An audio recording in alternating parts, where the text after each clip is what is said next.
Radio check, we should be live. Thank you everyone for tuning in and welcome along back to the coverage here in Monte Carlo. We are 1 hour away from the start of the fabled Monaco Grand Prix, and what an exciting qualifying session we had yesterday. I mean, with Antonelli up in P1, Max Verstappen P2, half a tenth behind him. The Ferraris that were looking so good ended up on the second row. It has been, well, Q3 yesterday was simply incredible, and I think, well, it'd be great if we could continue on the action going in towards the race today. We'll have to wait and see. We'll have upwards of 70 laps to complete of Monaco today. It is the shortest race in the Formula One calendar. Actually, we don't go up to the full 300 kilometers per hour in Monaco. Oh, sorry, not full kilometers per hour. We don't go up to the full 300. We do a little bit less, frankly, because it'll just take a little bit too long if you were to do the full 300 in Monaco.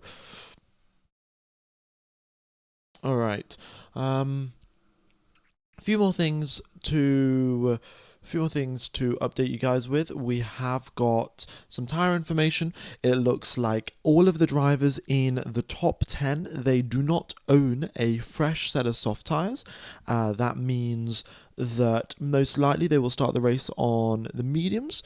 But I will just pop the strategy up on the screen for you now, folks, so you guys can get a quick look. So as you can see here, ideal strategy, let me just pause it. Ideal strategy here, start the race on the softs, then go on to the hards about the halfway point. You can see it's lap number 30 or so is when you're going to be pitting with those soft tyres if you do start on them. The medium tyres, you could go way longer. You could do 40 laps on the mediums, but it's just not the ideal strategy.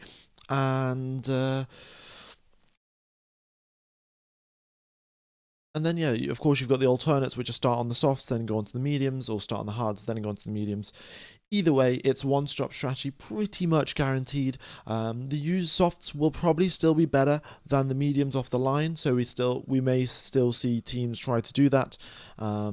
There isn't really that much of an advantage, right? Sure, the soft tyres may drop off quicker than the mediums, but if you have track position, then, well, who cares, So that's another thing that we'll have to just wait and see who picks what tyre. Just going through the rest of the information, you can see here the drivers lose 19.5 seconds coming into the pits under green flag conditions. That's only 12.5 seconds if they pit under safety car or virtual safety car conditions. So that's a 7-second gain there in lap time. So of course you can pit. Well, you'd want to pit during a safety car or a virtual safety car. That's optimal.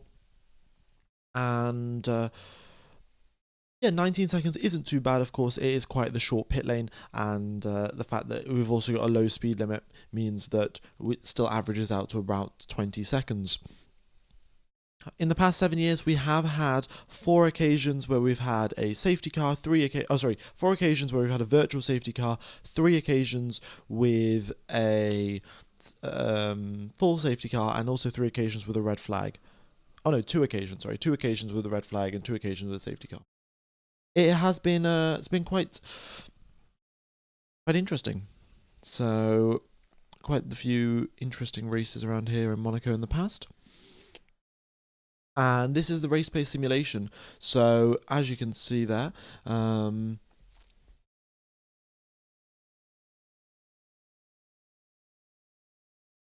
as you can see, we have got the Ferraris being the quickest team, supposedly, but these numbers are taken from FP2, and we all know how that went, right? FP2 Ferrari looking really strong. They weren't looking so strong in qualifying compared to the Mercs, so take that with a pinch of salt.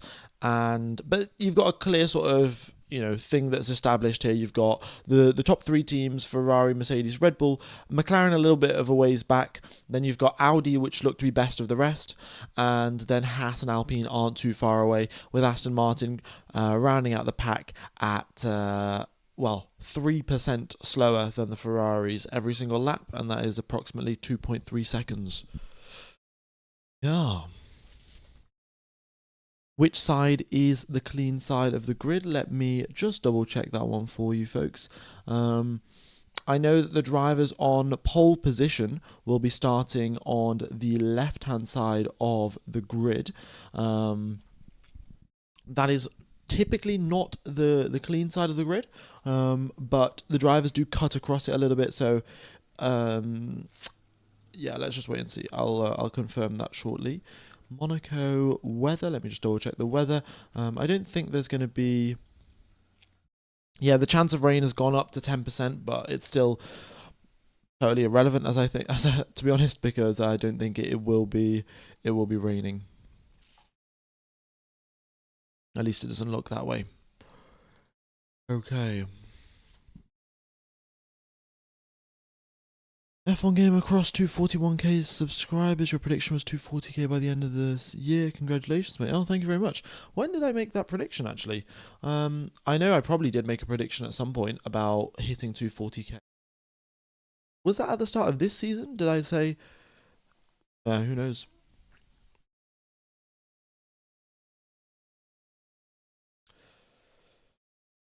Is Leclerc's car okay and nothing wrong for the race? Well, I think he should be fine. We will see, right? He will. He'll go as long as he starts. When the pit lane is closed, as long as he's out on the circuit, he'll be starting as normal. So the pit lane will open up in about 8 minutes time, and then we'll have the drivers lap around the circuit a bit. They'll find themselves on the grid, and we'll take it from there, to be honest.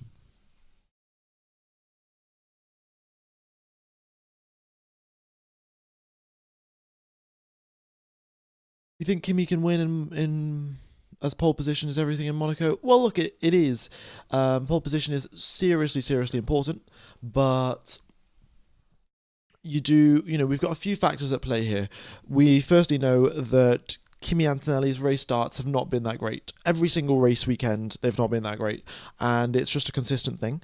So we'll see if that happens again. Then the other factor is you've got Max Verstappen starting alongside Anthony, right? It's always a little bit different when you've got Verstappen starting alongside you, because you just know that he will make the move, and you know that he's not going to mess up the race start probably as well. So there's that added pressure. And then also on the second row of the grid, you've got the Ferraris, which we know are incredible off the start-finish line. So given that they're incredible off the start-finish line, that could be another potential threat for Verstappen, potential threat for Antonelli, and there could be all sorts of issues caused there if they get good launches off the line and the drivers ahead of them don't. Yeah. How many overtakes are we looking at this year? I'm going for single digits, to be honest, but we'll see. I mean, obviously I hope that we get way more, but it's Monaco at the end of the day. I think turn one and pit strategy will decide the result of this race. Yeah, that sounds about right for Monaco, doesn't it? So we'll look at the undercuts and what sort of things work out like that. But the key thing to remember, folks, is you lose 19.5 seconds by coming into the pit lane, and then hence when we're looking at the gap here on the gap to leader, that is the most critical number that you're looking at for your pit stop strategy. Is there a window where you can pit in to not get stuck in traffic and make solid progress, set good lap times? Or is there a window or is that window shut and you won't be able to undercut your rival? So that is that's one of the difficult things to keep an eye on, and we'll see how that plays out. Do you think Max is yielding into turn one? Absolutely not. Yeah. What does Max really have to lose if you think about it? We know that the Red Bull is not right up there on the pace. We know that the Mercedes is probably a little bit better than them at every other circuit on the racetrack. Every other circuit on the season, sorry. So you might as well take the chance, right? You might as well take the chance. Do you think there'll be any red flags? I mean, look, it's hard to say, isn't it? Like, yes, Monaco, there's always a high chance of a red flag. So we'll have to wait and see. Of course, this year we've got less rookies driving around. So because the less rookies are driving around, there's, theoretically a less chance of crashes and less chance of red flags, but that's not always correct, is it?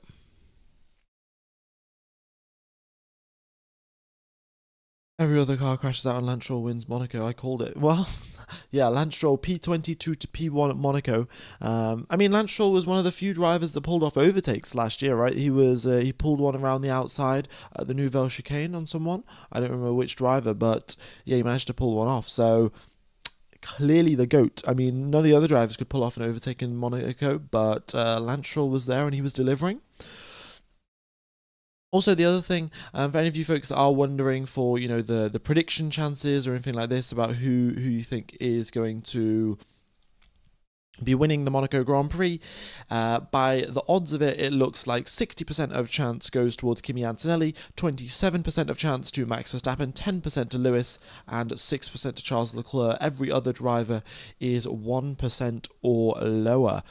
So that's what the odds are saying right now,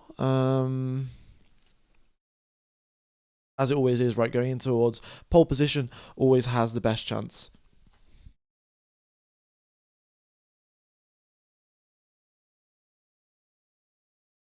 Feel like Antonio could bin it today, low key. Yeah, I mean, look, he has made quite the few relatively serious mistakes, right? Okay.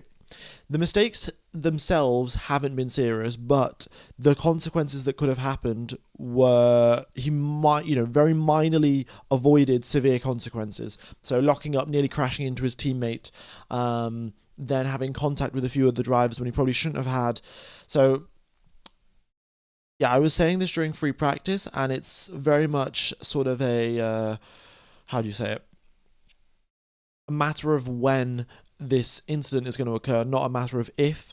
Given that he has had incidents already in the past, he's managed to get away with them. At some point, he's going to have an incident that he can't get away with, and he'll have to pay the price. So Monaco's a pretty high chance of that happening. And, a tiny little lapse in focus, and that is your... And then, you've got some serious issues on your hand. Are they doing a one-stop strategy? Indeed, they are. One-stop is the way to go forward here in Monaco, because, well, it's just the quickest way around. Also, another quick comment that I would like to make, that at the end of qualifying yesterday, we saw Antonelli, Verstappen and Hamilton in the top three, and all three of the laps that they set right at the end of qualifying, all three of them were in line with that driver's personal theoretical best. So Antonelli set a 1:12.051, and that is also his theoretical best lap time. Verstappen did the exact same thing, but just, half a tenth back. And Lewis Hamilton also did the exact same thing, with his theoretical best being his best lap time as well. So, where it really matters, right at the end of quali, you saw a lot of the drivers deliver. In fact, even Hadjar and Russell, both of them had their best lap times as their theoretical best lap times. So, yeah, it's good to see that the drivers can do that. Leclerc, he improved in the first sector, but then of course crashed on his final lap, so that led to him not having his theoretical best and best lap time put together. And yeah. Okay.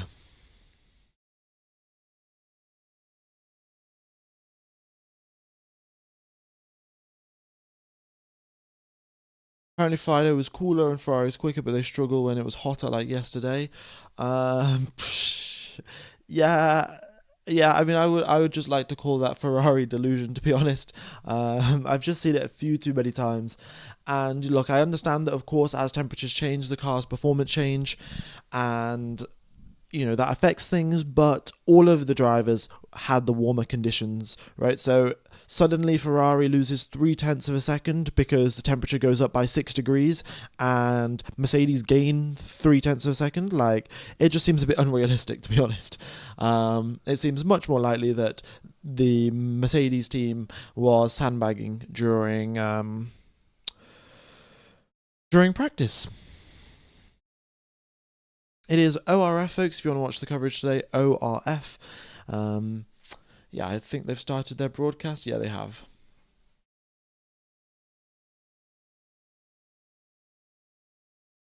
F1 Gamer, you've got to remember cars are considerably smaller, allowing overtaking. Maybe, I mean, they are smaller, but, you know, they're also just 10 centimeters smaller, which, of course, is going to have an impact. How measurable that impact is tough to say. Max has 0 penalty points. Do you think he'll send it into turn 1? I mean, if Max has 10 penalty points or 0 penalty points, I don't think that in any way changes how he acts.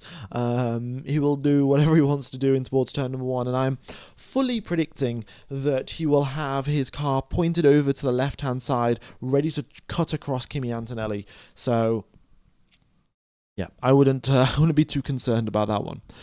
All right, let's look at the flying lap. Actually, from the flying lap, we should be able to tell where is the ideal. Oh, let's get 30. Okay. I'll be able to work out which side is pole position. As far as I remember, the left side is pole position. But you see here, you're coming across the line, and you've got your starting grid up here. Oh no, let's rewind just a tiny second back.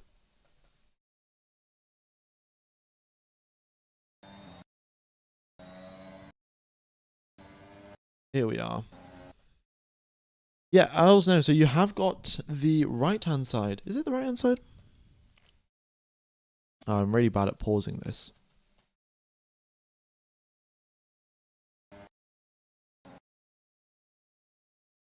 Yeah, it does look like the right-hand side. No, it looks like the right-hand side starts ahead. Wait, let me just double check. If someone else also knows, then be sure to drop it in the chat. I have forgot. But as you can see, the right-hand side is the ideal racing line. So the right side of the grid is the clean side of the grid. The left side of the grid is the dirty side of the grid. I'll just double check which side is pole position, because on all of the graphics, it was showing that the left side is pole position, but it looks like, at least from the game, at least, that the right side is pole position.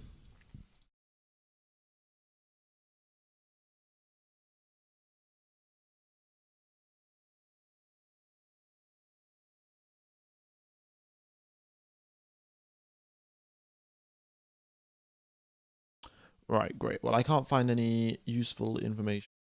Side is which? Pole positions on the clean side of the grid. Ah, okay. Right. So, yeah, it looks like then, yes, it is on the right side. Typically, they put it in accurately on the Formula 1 game. So, yeah.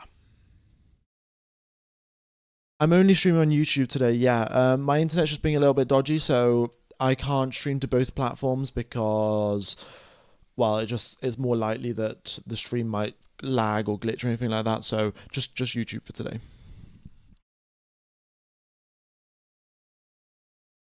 Do you think Antonelli will pull a Verstappen on Verstappen? I don't know. The last time someone tried to play Verstappen's game on himself, it didn't really go so well for Lando Norris, did it?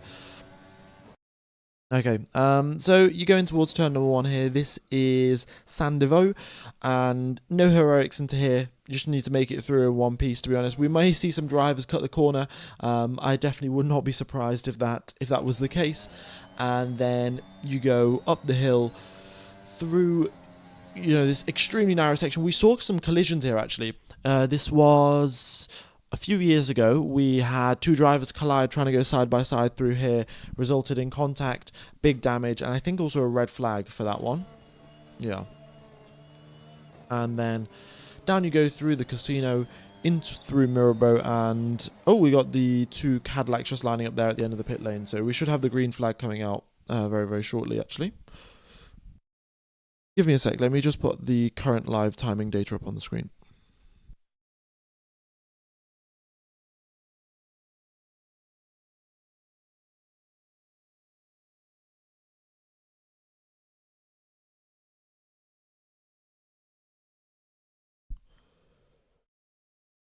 Okay, there we go. Yeah, so we are 78 laps of racing today, folks. Track temperature at 37 degrees, so slightly warmer than it was yesterday. Air temperature at 24 degrees. And yeah, we've got drivers lining up at the end of the pit lane. We should be getting ready to go for the reconnaissance laps very, very shortly. All right, and let's continue on through here. So you go down towards the hairpin, very, very tight hairpin. You could maybe pull off a move here. We've seen it in the past, but it normally does result in some form of contact. We had the French Civil War at this corner between Ocon and Gasly in the Alpines before. That didn't turn out to go too well, and yeah, that wasn't a great one. Wasn't a great moment for the Alpine team when those two had contact. You go down in towards the Nouvelle chicane and big braking zone. This is your only real overtaking opportunity. After lap 1 has been completed, Nouvelle chicane is the only place you can make an overtake. Well, okay, there's the exception of Rascasse. You could pull off an overtake into Rascasse. It's tricky, but could be done. And then you go through the swimming pool chicanes here, finally into Rascasse. You can see it is quite a wide part of the circuit, so you can actually send one to the inside and maybe stick a nose down and get that done. But yeah, and that's a lap of Monaco, folks.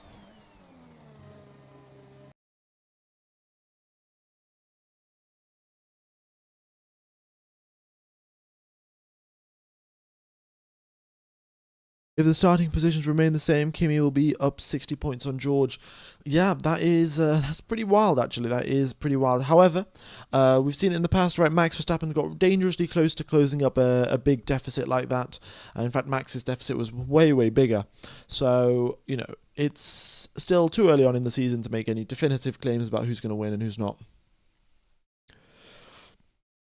F1 Gamer, we had a question about penalty points earlier. How do they work? Essentially, how the penalty points work is, if you have contact with someone or you push someone off the circuit or whatever, at the end of the race, the stewards will review it and they will award penalty points. I think you can get up to 12 on your license, and the penalty points expire also after 12 months, I think.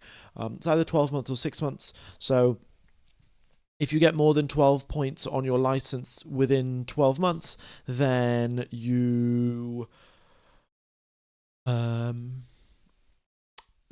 a race ban. I think we saw that once with, it was K-Mag that got a race ban. Ollie Behrman stepped in for him at the Azerbaijan Grand Prix in 2025, was it maybe? No, it's 2024, because obviously Behrman was driving last year. So yeah, we've seen that happen in the past, but typically I think most of the drivers are reasonably far away from it.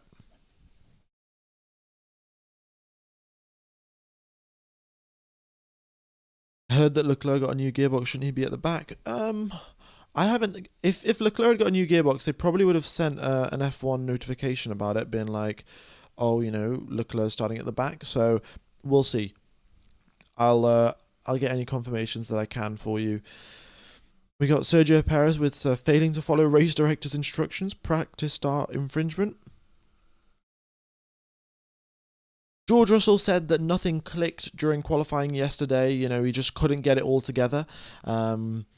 So not ideal there. Max Verstappen says extremely positive turnaround for the Monaco Grand Prix. Now, I don't know if that's him referring to the Red Bull car as a whole, or if he's just referring from the turnaround from the Friday on towards the Saturday.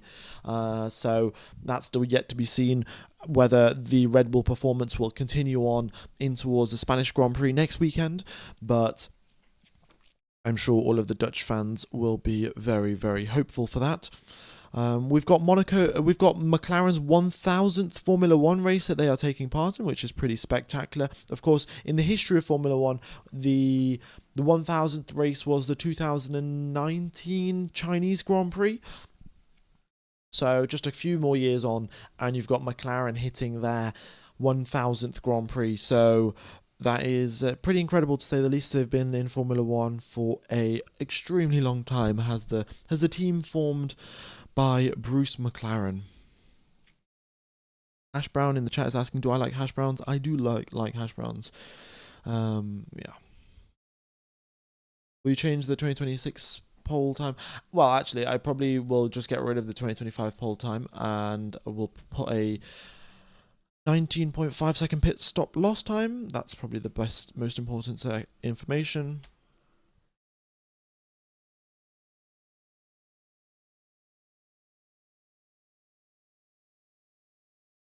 That's the most important piece of information for this today. All of the strategy works off that single number, 19.5 seconds. So that is probably approximately, what's that, 16 and a half seconds or so driving through the pit lane, 3 seconds for your pit stop itself. And well, that's how long it's going to take you to get your tyres changed for your one mandatory pit stop around Monaco.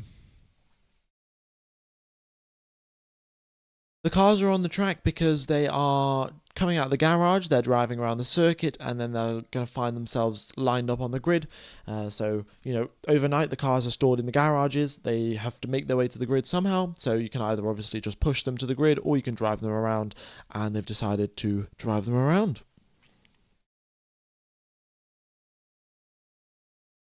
Oh, yellow flag. What's this? Yellow flag. Sergio Perez and Alonso driving slowly through the final couple of corners. Okay. That's a bit strange. I wouldn't be too concerned about it. I think they're just driving slowly. Because they're approaching the grid. It's not that we haven't got any team radios, unfortunately, about what the driver's talking about. They typically start to come through a little bit later on. Yeah. But again, not too much to be concerned about, I think. At least I think. I haven't got my broadcast. My broadcast is showing adverts right now, so I don't actually know what's happened. And there we go, track sector clear. So it seems like they're all alright.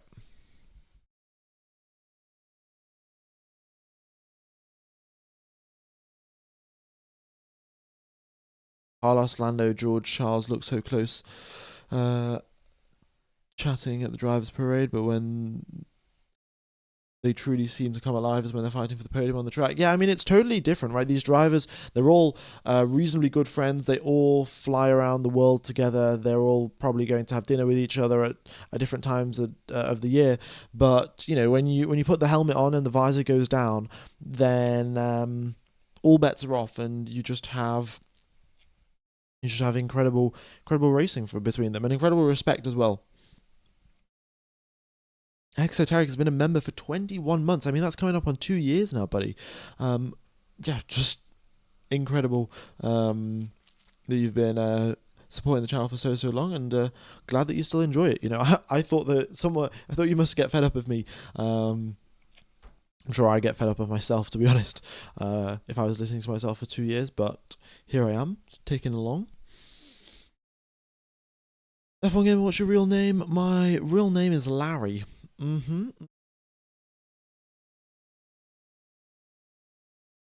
Yeah. All right. We got Lawson and Ocon in the pit. Everyone else driving around. We got most of the drivers lined up on the starting grid anyway, and they're just doing. Well, they will have got out of the car by now, and they'll be going over the strategy with their race engineers and yeah.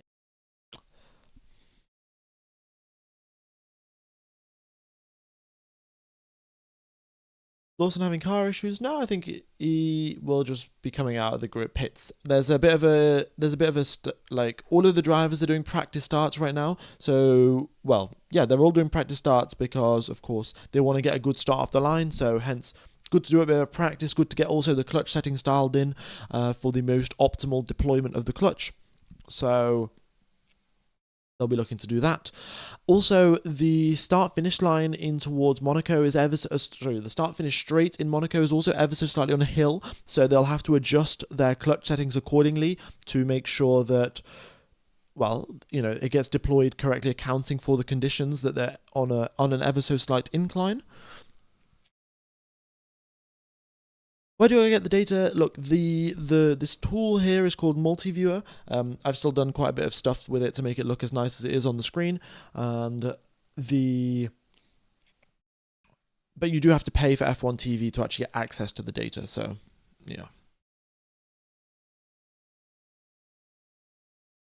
Can I show us Kimi's laps? Unfortunately, I can't show you Kimi's laps because I'd probably get copyrighted for that one. Yeah.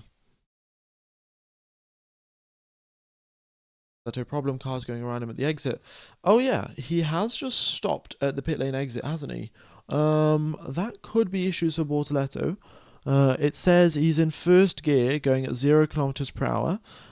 He is not pressing any brake, not pressing any throttle. So I'll try and get an update for you about what's going on with Bortoletto there, but he has stopped at the the end of the pit lane. All of the other drivers are on the start-finish straight, but Bortoletto has stopped. Oh no, there is an issue. Sorry. There was an issue on Liam Lawson's car, but they've managed to get it fixed, and they brought him back out into the the starting grid and everything.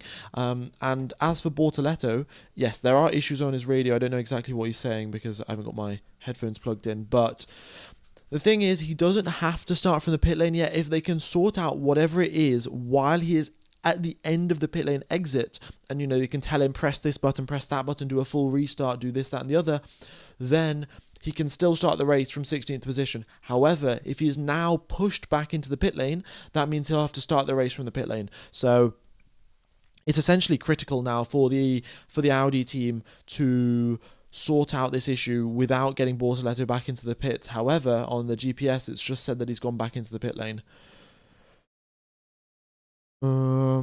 Right, that's not ideal, is it? And not ideal whatsoever.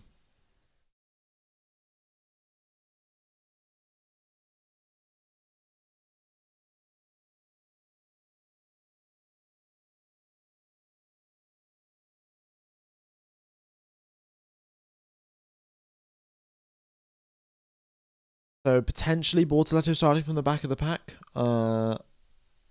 But his icon is still up there, so still a bit uncertain.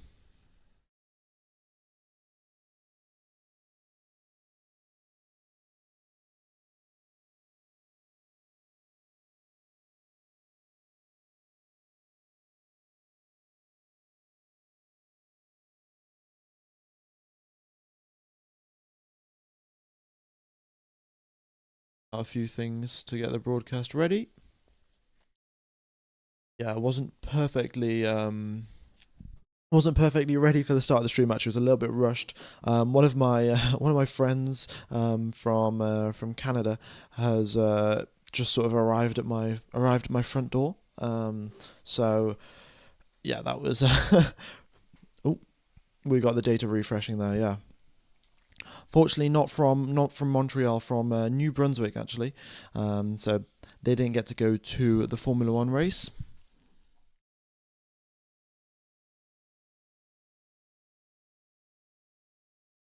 All right, there we go. The data's back. Chance of a safety car about 30% or so. It's reasonably high.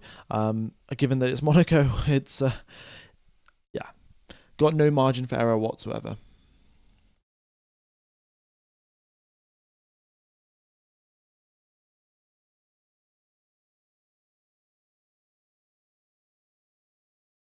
Jokes. Yeah, some drivers still sat in the cars. Some drivers have already got out the cars. Nothing all that much exciting, to be fair.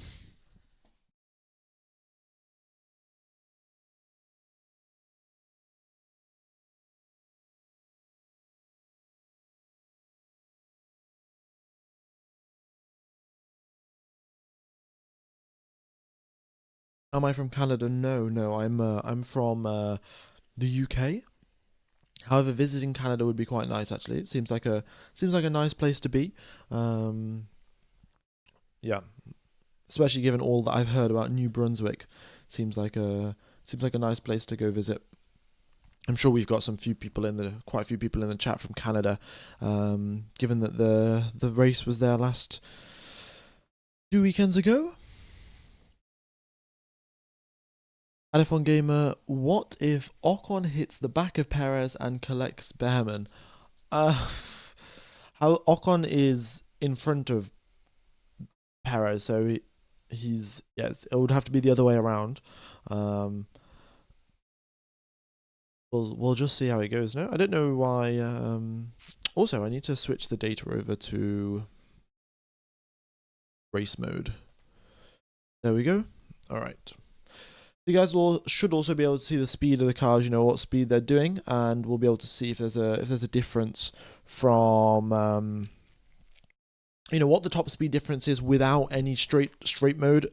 So, before, of course, we will have seen the drivers gain approximately 15 kilometers per hour when they deploy all of their battery and they're going down the straight and they've all got the straight mode activated. So we'll see how that works out in Monaco here when they're going through the tunnel, and how many extra kilometers per hour that they gain when they cross the line and things like that.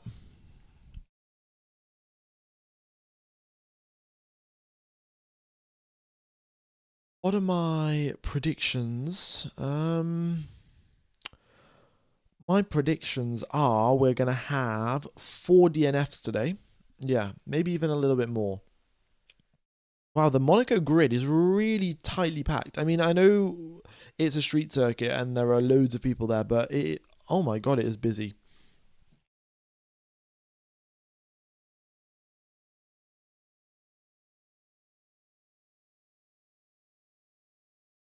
And there's so many people out on yachts and stuff like that, which is totally unsurprising.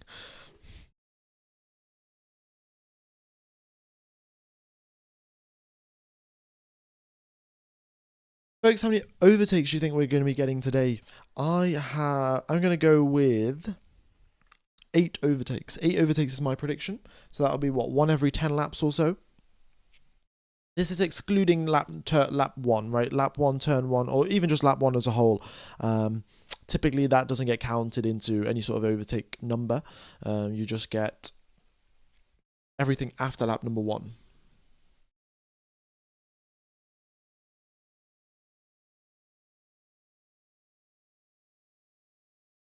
Going for 5, 15, 10. Yeah.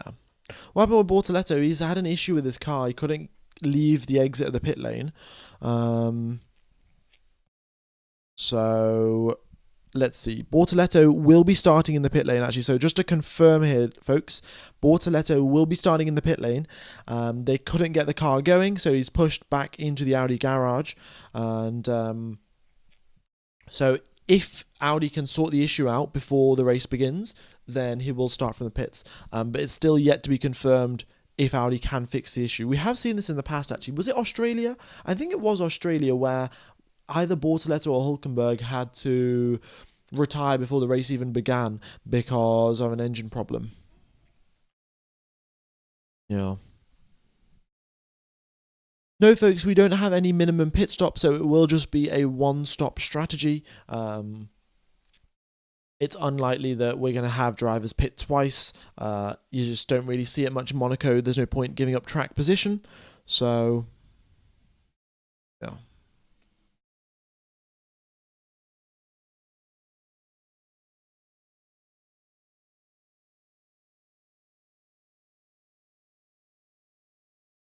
Historically, Kimi is not good at starts. Do you think Max can capitalize? Yeah, definitely.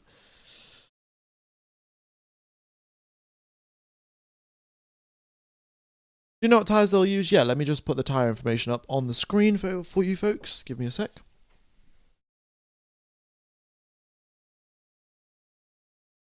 So this is the race pace simulation, but yes, this is our tyre strategy for today. Start the race on the softs, then onto the hards, or start the race on the mediums, then onto the hards. Yeah, I mean, you don't really have that many different options here if you're going to be doing a one-stop strategy.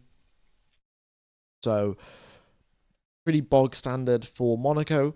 The main thing will be your pit stop windows. The other thing is that nobody in the top 10 has a fresh set of soft tyres available to them. So essentially, yeah, they will, if they want to start on softs, it'll have to be used softs, or they can go on mediums and potentially risk a worse start. However, given that track temperature now is up to 40 degrees Celsius, it means that the medium tyres are going to be closer in performance to the softs off the line, because the mediums tyres, you'll still be able to build up the temperature and keep them up in a good warm condition, whereas, if it was cooler, then they're going to cool off a lot quicker and you're going to have less grip on them compared to the softs. So warmer conditions, you might still want to take that gamble on the mediums, but we'll just wait and see, really. We'll just wait and see. If you want to watch the coverage, folks, then it is Proton VPN here. You just use the link in the description. You connect to an Austrian VPN server. You go on to Google, you search ORF Formula One, and then you enjoy the coverage. So that's how you do that. And yeah.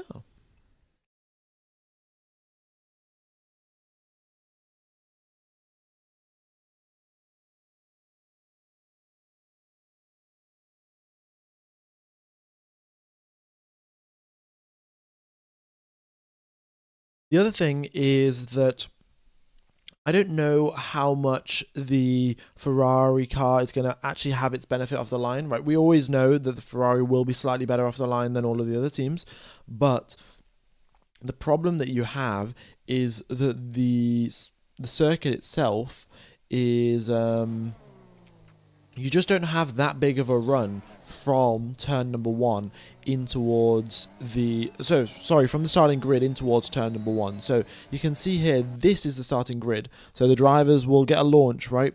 And you can see 1, 2, maybe 3 seconds before you get onto the brakes.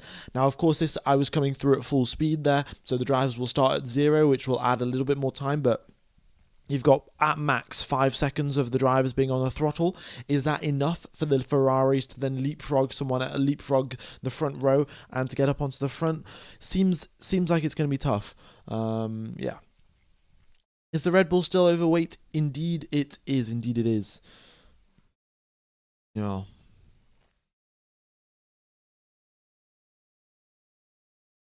F121 gameplay. Is this the F121 gameplay? Or is this F125? I mean, I don't remember. I definitely recorded some of my laps on F121. Maybe it is F121. To be honest, there's just not really that much of a difference between the two games. So, yeah.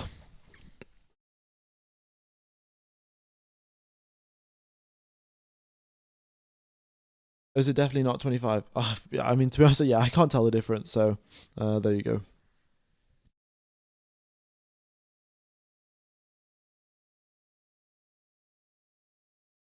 Bet Max is going to lead in towards turn number one. Yeah, I mean, it does look likely for that, doesn't it? With Kimi's track record of race starts. 17 minutes remain, folks. 17 minutes remain till the start of the race. The weather's nice and sunny. There is a very small chance of rain. However, if you look outside and look at the clouds, it looks rather unlikely that there will be any sort of rain. So, yeah, I guess that goes along with the weather. The weather's only saying a 10% chance of rain, so I would not be too concerned about that one.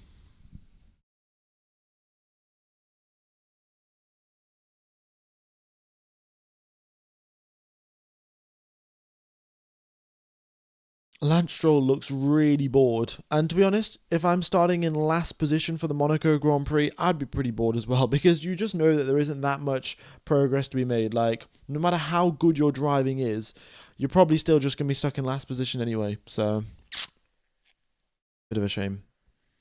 I hope it rains. Yeah, I mean, I also hope that it rains. It would be a lot, make it a lot more exciting that way. But fortunately, we can't control the weather. We could definitely get some more racing for sure, given that we've got slightly smaller cars.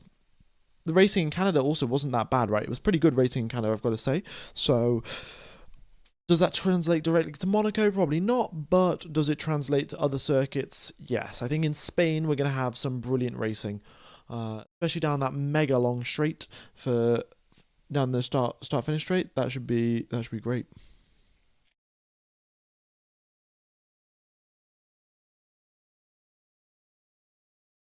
Why don't you get the new game, F1 Gamer? Oh, I have the new game. It's just that my flying lap is recorded on the F121 game. I'm sure a lot of my flying laps are still recorded on the F121 game, but yeah, it doesn't really matter. The track is still the same anyway, so yeah.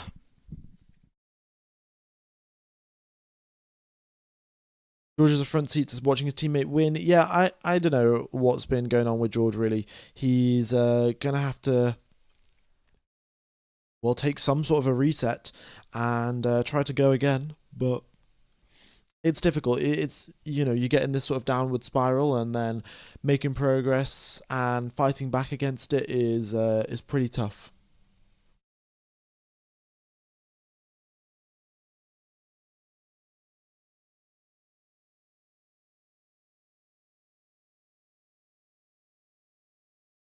I saved $45 on KO. What a ripoff. Well, glad that I can have you save some money and watch it via Proton VPN. It's helps me out, helps stops money going to KO and Sky Sports, which is always a good thing.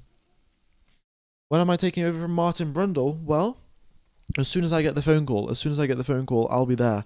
We'll somehow have to keep the stream going as well. Don't know how I'm going to do that. Yeah, we'll see. We'll see.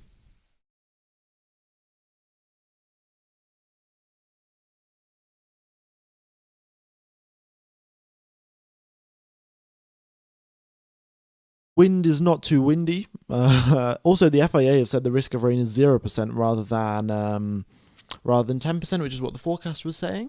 But yeah, it seems to be 0% anyway.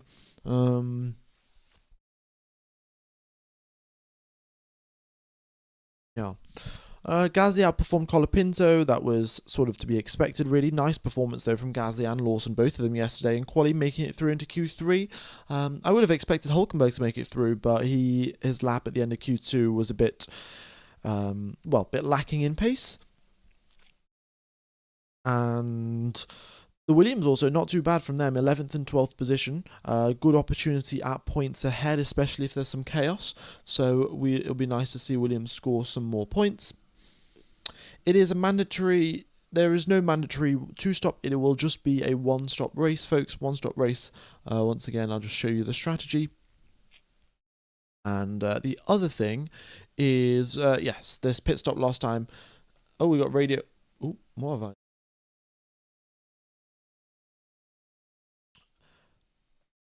Radio checks here for Fernando Alonso, and you can see here the drivers losing 19.5 seconds under green flag conditions for coming into the pits, and 12.5 seconds under safety car and virtual safety car.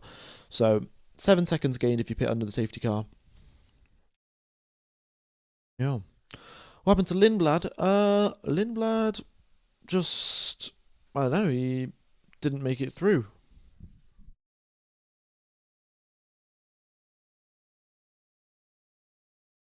Do you reckon Colapinto's going to outscore Gasly? I think that's a little unlikely. I think Gasly's still got the edge on Colapinto, but Colapinto is getting significantly closer.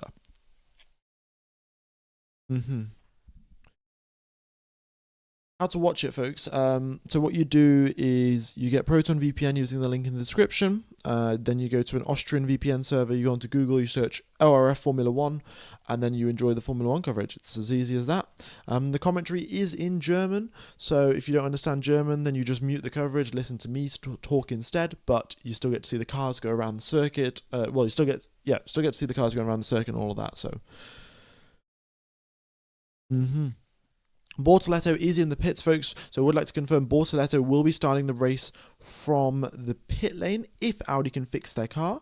And the last that I have seen is it's been pushed into the Audi garage, and we don't know as of yet whether he will be ready.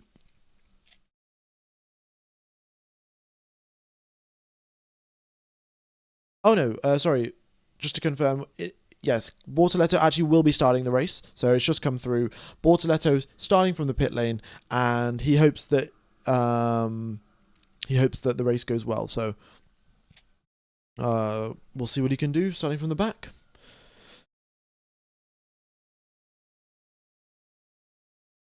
F1 gamer, future race engineer. Yeah, maybe.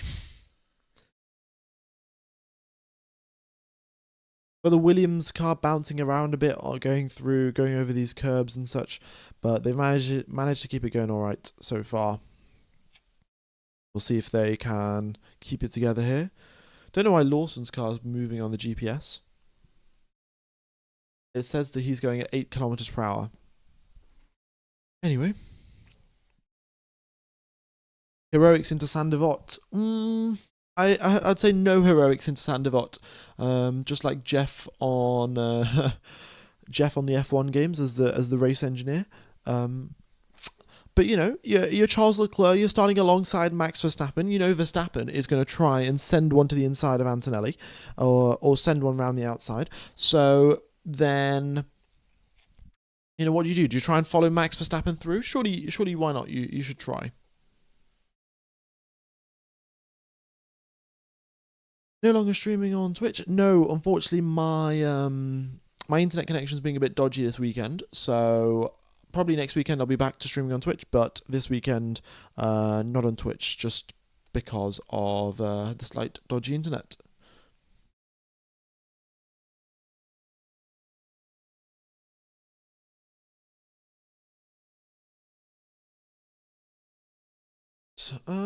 Yeah, just 10 minutes now. 10 minutes till the start of the race. We've got the drivers putting on their helmets, visors, all of that stuff, and getting ready to go racing. Antonelli will be starting from the front of the grid as well, saying thank you to all of his mechanics before he jumps into the car and gets ready to go racing.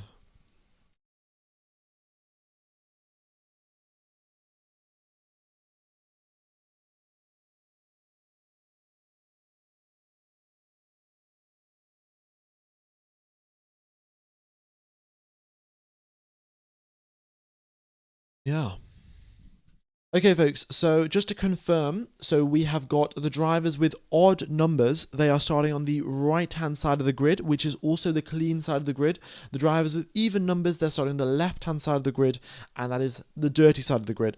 So Max Verstappen will have a slightly compromised start because he's on the dirty side of the grid. It's not going to be a huge difference, but slightly compromised, and Antonelli will be on the right-hand side of the circuit with a bit more grip available to him.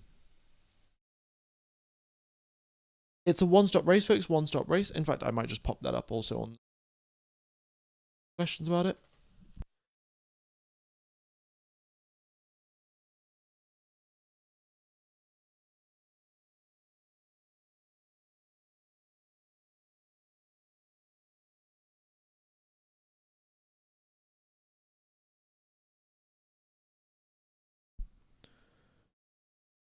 Yeah, there we go. All right.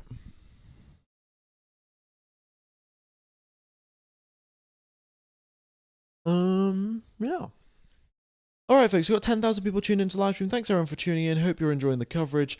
It's not been the most exhilarating coverage, to be honest, today. There's not a huge amount going on right now on the grid in Monaco, apart from the fact that we've got loads of different celebrities there, but yeah, that's not very interesting. And we'll be getting underway for the racing shortly. I think we're going to have 4 wide into turn 1. I don't think so. I don't think 4 wide is going to be all that likely.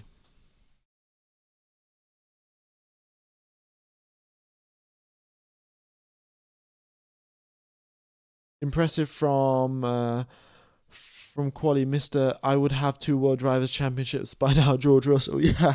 Yeah, no, Russell has had a big downfall, honestly. His downfall needs to be studied. But it does happen, you know? Some people rise to the challenge, some people don't. I mean, there's still time left to rise to the challenge, right? And there's still time for Kimi Antonelli to totally fall apart. And, well, I guess we'll find out soon enough. How many overtakes do you predict? What did I say earlier? Did I say 8? 8 overtakes, I think? Yeah.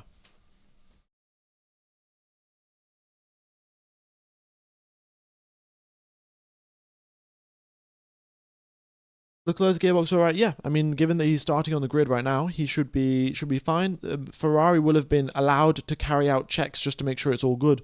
But of course, if they found an issue, then they will have replaced the part, and Leclerc would have been starting from the pit lane. But they clearly didn't find an issue, so he should be fine to start in 4th position.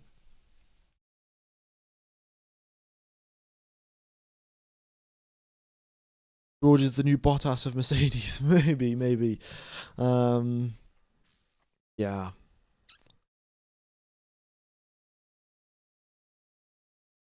Oh, hello, Remy. Nice to see you back, buddy.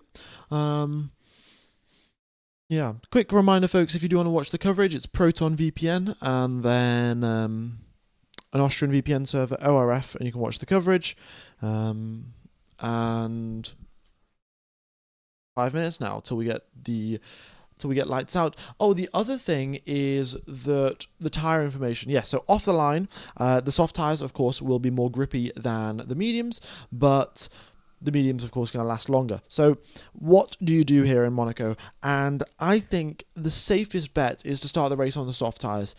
Even if there are slightly used soft tires, it's probably still best to just do that, because it's just going to reduce any sort of risk that you get overtaken on the first lap, which is the biggest risk in Monaco, I would say. So, yeah, I think soft tyres should be the optimal starting tyre, but we'll just have to wait and see really what happens. Thanks, Seaferry93 for the gifted memberships. Much, much appreciated.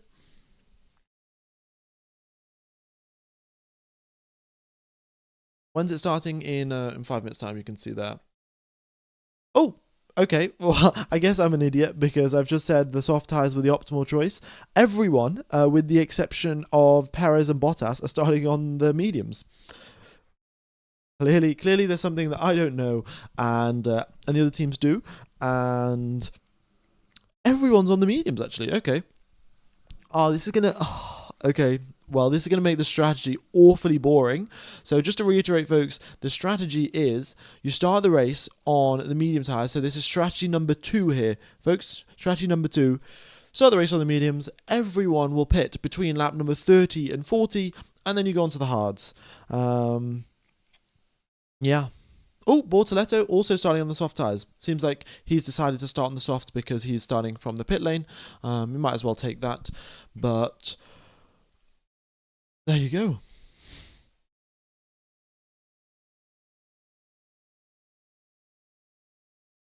Are the drivers allowed to spin their wheels in their grid positions at the start of the formation lap to put some rubber in the traction before the start? Yes, they are allowed to do that.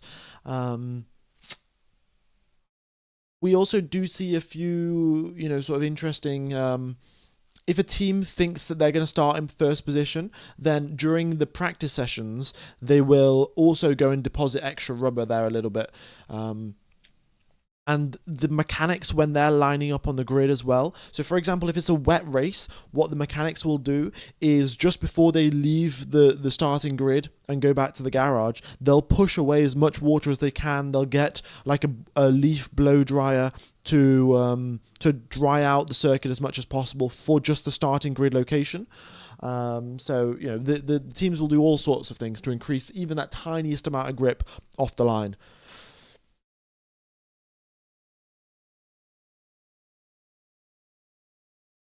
Okie dokes, folks. 14,000 people tune into the live stream. Much, much appreciated that everyone is tuning in. We're going to have a very exciting start to the Grand Prix here in Monaco. As exciting as it can ever be, really. And then we've got 78 laps ahead of us. 78 laps of racing with, a one-stop strategy predicted for basically everyone. What does in pit mean? That means Bortoletto is going to be starting the race from the pit lane. So there you go. I mean, he's going to be starting at the back. He had an engine issue, so he couldn't get out onto the circuit before the race began, and hence his car's still in the garage. The pit lane exit is now closed, and since the pit lane exit is closed, he has to start from the pit lane.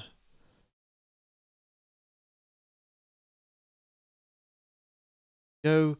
Where's the run timer gone?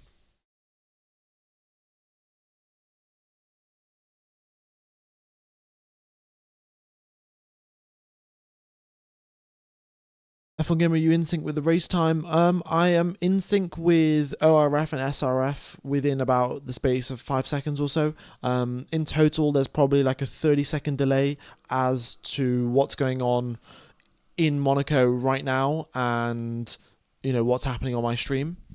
But, there's always a delay that's added in. There's delays in the broadcast and things like that as well. All right, let's go for some racing here in Monaco. Track temperature up at 40 degrees Celsius, air temperature at 24 degrees Celsius, 78 laps of racing to take place, no rain on the horizon, and we have got the cars getting fired up now. 1 minute remaining, as you can see there, coming through on the team radios. Thanks everyone for subscribing. Hopefully we can hit 242k subscribers. That would be brilliant. We're about, what, 700 or so? Oh no, 600 away. That's much appreciated. And yeah, if you haven't hit the like button, be sure to do that. HG Han, thanks for the $10 donation. Thank you very much for bringing this race to us all live. Well, thank you for tuning in. Thanks for the donation. Much appreciated to helping out the channel. Okay, let's get rid of this countdown timer, and we'll have the drivers doing the formation lap in a matter of seconds. And you can see there the clock has hit 0. Well, the clock has hit the top of the timer. It's hit 2 p.m. Monaco time or 3 p.m. Monaco time, and Anthony leads the way from the front. Looks like we've got a bit of a delay here. Let me just correct for that, folks. Skip forward a few seconds. Oh, the map seems to have some issues. Alright, looks like the map isn't working as of right now. I think that might be a consistent problem across everyone that's using the data.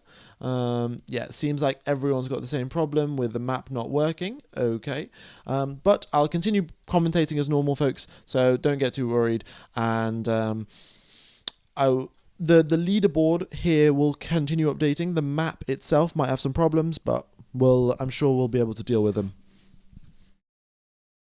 Okay, so yes, everyone making their way around the formation lap. They're weaving left, right, weaving left, right. Of course, very short formation lap as well, so very difficult to build up the temperature in the what, 2 miles, 3.3 kilometers. So you got to build your brake temperature, your tire temperature, get all of your other clutch settings ready and things like that.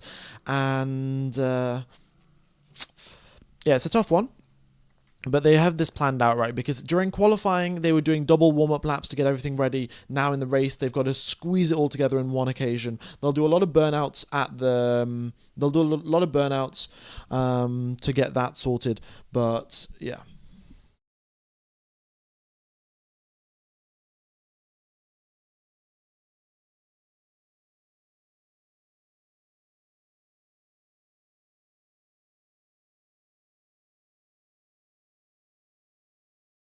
Right, the map will get fixed, folks. I will, soon enough it will resolve itself. But for now, it is broken, and there's not much that can really be done about it. So there you go. Yeah, not much that can really be done about it right now. So I apologize for that, but we're gonna have to get racing anyway. So we have got the cars lined up. You can see here Kimi Antonelli lined up on the right hand side of the grid. That's where he's lined up. We've got Verstappen lined up on the left hand side of the grid. Antonelli will try and cut across Verstappen to prevent him from making an overtake, but we'll see what happens. Antonelli has a history of messing up his race starts. Verstappen's there in his grid position, looking over at Antonelli, staring him down in his mirrors, and he's now just checking his mirrors also to look behind, seeing if everyone else is also lining up correctly. Okay, just to reiterate, there is a technical issue with the map right now. I'm sure it'll get resolved soon enough, but we have got the last cars approaching the grid. You can see there some things going on with the map right now, but it is 5 lights. The lights out, and away we go. Max Verstappen stalls. Verstappen stalls off the line, and it's last position for Verstappen. Charles Leclerc into P2, Hamilton into P3, and they go in towards turn number 1. What has happened there? Hamilton P2, Leclerc P3. Verstappen stalls off the start line, and he is down to the back of the pack. Oh my goodness me, we said Antonelli would bottle the start. The exact opposite has happened, and Verstappen goes from P2 to position 22. What a mental start to that race. Somehow they all avoided him. Verstappen very carefully, of course, pulled himself over to the left-hand side. I think he's having more and more gearbox issues. Let's have a look. Verstappen, yeah, I mean, he's not going particularly quick. He might still be having some gearbox problems. And Antonelli P1, Hamilton P2, Leclerc P3.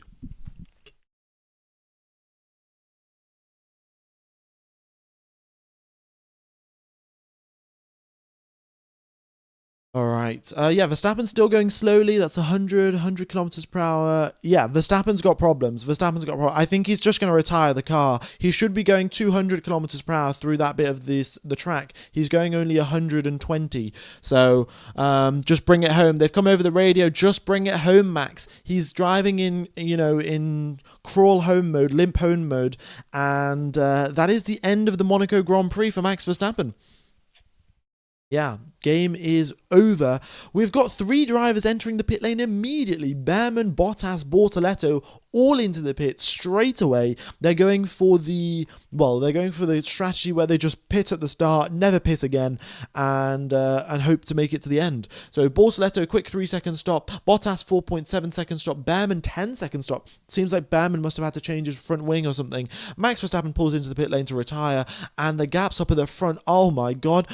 We're on lap number 2 here, and the top 7 have all broken out of the 1-second window. Wow, okay. I don't know if it was anti-stall failure or there was some issue with the gearbox. It'll get confirmed later, but yeah, he's retired from the race. I think we've already got slow chat, or at least I thought we did, but clearly not. Actually, let me sort that out. Give me a sec. Yeah, we've got slow mode on, but somehow it's not working. Yeah, what a first lap. Antonelli, a 117.6 to start out the first lap. And you can see there he is 3 seconds ahead of Lewis Hamilton. Charles Leclerc staying reasonably close to his teammate, actually. And Norris putting a lot of pressure up on Gasly. So you can see there that we had... Yeah, Gasly making an overtake there off the race start. Him gaining a position. On Norris, and then also gaining the one position that Verstappen gave him because he dropped to the back of the pack. Also, Sergio Perez up 4 places off the start of the race. 4! That is mental. And same thing can be said for Lance Stroll. Of course, Stroll has gained quite a few positions because the drivers ahead of him pitted, but... Oh, actually, I reckon that's a similar thing for Perez as well, because Bottas, Bortoleto, and Behrman also pit, and Verstappen. Either way. Oh, Russell's been noted for out of position start. Oh my god, folks. George Russell, things have gone from bad to worse. False start, out of position. That is what he's just been noted for. I suspect that's a 5-second time penalty.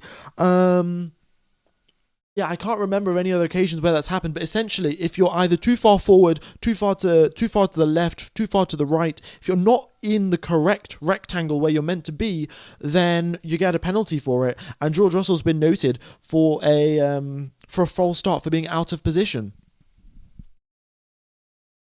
Yeah, I mean, you can't make that up. I mean, it's yeah, things not looking so great for him. Meanwhile, his teammate Kimi Antonelli sets the fastest lap of the race as a 1:16.9, and the rest of the field are in 1:17s, 1:18s, 1:19s, 1:20s. Wow. Yeah, Antonelli off at the front, just driving his own race. I mean, look at that gap that he has pulled to Lewis Hamilton.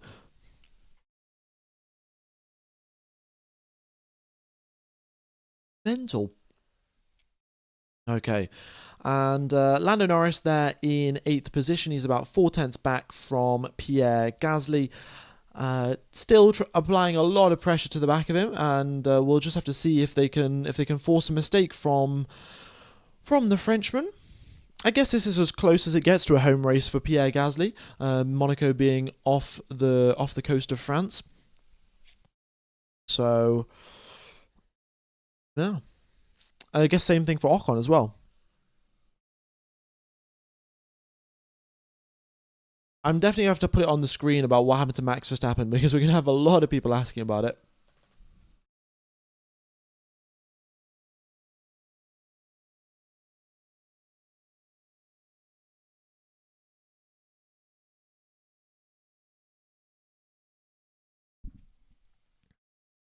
Yeah, I'm just going to pop that up on the screen next to Verstappen's name. Should be sufficient.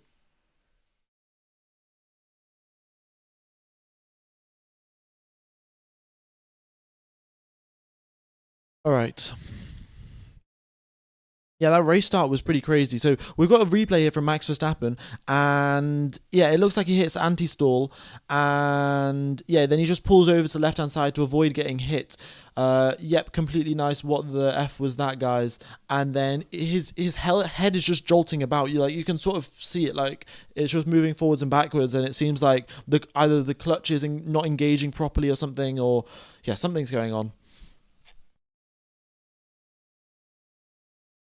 Wait. Bottas pitted at the start of lap number 1, and then he put on a set of medium tyres to try and go to the end of the race. The mediums to go to the end of the race. That is a bold choice, to say the least. That was Piastri showed the door to Lando Norris at the start of the race, and that's why Gasly's managed to overtake him. So Sergio Perez has also been noted for a false start for being out of position. So yeah, I guess 2 drivers now have been noted for that. The track map is frozen, so apologies for that, folks. As I said, the map will break and continue sorting itself out as the day progresses. There's not much that I can really do. Giving it a refresh, I don't think is going to help, but we can try it. So let's see. Oh, not really. Yeah. Apologies there, folks. We'll just have to continue on with the broadcast. Yeah. I'll keep you updated also on the issue, on the penalty situation. George Russell, no further investigation, folks. So for Russell's penalty, for him being out of position or false start or anything like that, no further investigation for Russell. Sergio Perez is currently under investigation. Okay, so some people are asking about undercuts, right? So the thing that you want to look with for the undercuts is that there is a 19-second pit stop loss time, 19 and a half seconds. So what you do is you look at your driver. So you got Antonelli here in the lead, 19 and a half seconds back. Where is that going to put him? That's going to put him ahead of Gasly, but behind Oscar Piastri. So that's where you want to find. And then, how much is that gap he's going to have? He's going to have 2 seconds of clean air before he catches up to the back of Piastri. Not really an ideal location to pit. However, let's say now you are, you're Franco Colapinto, for example. Oh no, let's say you're Liam Lawson right now, for example. You add on another 20 seconds of race time to that. You go 44 seconds behind the leader, and that gives you 15 seconds of clean air up towards Esteban Ocon. So, if you've got 15 seconds of clean air, maybe you should do that. So maybe we'll see Liam Lawson coming into the pits if that's what Red Bull Racing Bulls thinks is a good strategy. Yeah. Okay.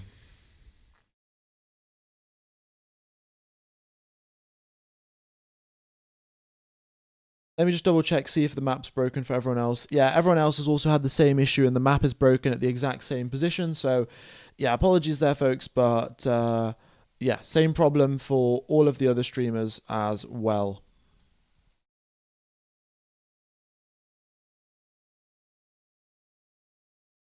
Okay, cheers everyone for tuning in and sticking along through the issues. Be sure to hit the like button. Norris still just hounding the back of Gasly. We've got Hulkenberg doing similar things to Carlos Sainz, and we've got Ocon trying to do the same on Lindblad. Yeah, but Kimi Antonelli continues on in the distance, a 1:16.05 as the fastest lap of the race. He's now 5 seconds ahead of Lewis Hamilton. 5 seconds that he's pulled ahead in 8 laps. That is a monumental gap that he's pulled. One of the Haas drivers complaining about smoke from the front brakes. That's not ideal. We have had brake failures before. Charles Leclerc, 2018 in Monaco, had a brake failure at his home Grand Prix the first time around, and he went straight into the back of someone. I can't remember who exactly it was, but yeah, brake failure is reasonably common around here in Monaco because firstly you're using the brakes a lot, and the other thing is the drivers aren't going that quickly to actually cool the brakes down, so you've got to have huge big brake ducts to actually cool them down. But You know, because you aren't hitting 300 kilometers per hour, 350 kilometers per hour, there's not enough air flowing through your brakes to cool them down. So you start getting smoke, you start getting fires. We saw that with Sergio Perez in one of the free practice sessions. He got some smoke coming out of his tires as well. So coming out of his brakes, sorry. So yeah, that is another issue. Sergio Perez has been given a drive-through penalty for a false start for being out of position. So it'll be interesting to see the replay, the difference between what Sergio Perez did and what George Russell did, and why Perez got a penalty and Russell didn't. But yes, a drive-through penalty has been awarded for Sergio Perez. So soon enough, he's going to have to come through the pit lane and he's going to have to serve at this lap. There we go. You can see just through the team radio there, drive-through penalty, serve at this lap. Yeah. All right, lap number 10 of 78. Why did Aston go to the softs? Probably because they just want to do some more testing, to be honest.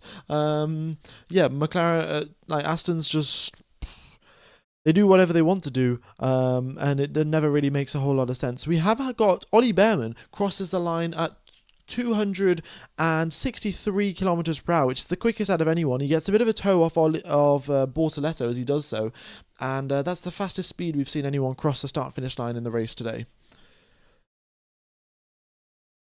How do we watch it using the Twitch link, using the Proton VPN link? What you'd need to do, folks, is go over to Proton VPN and then join an Austrian VPN server, and then Google ORF Formula 1, and you can watch the coverage.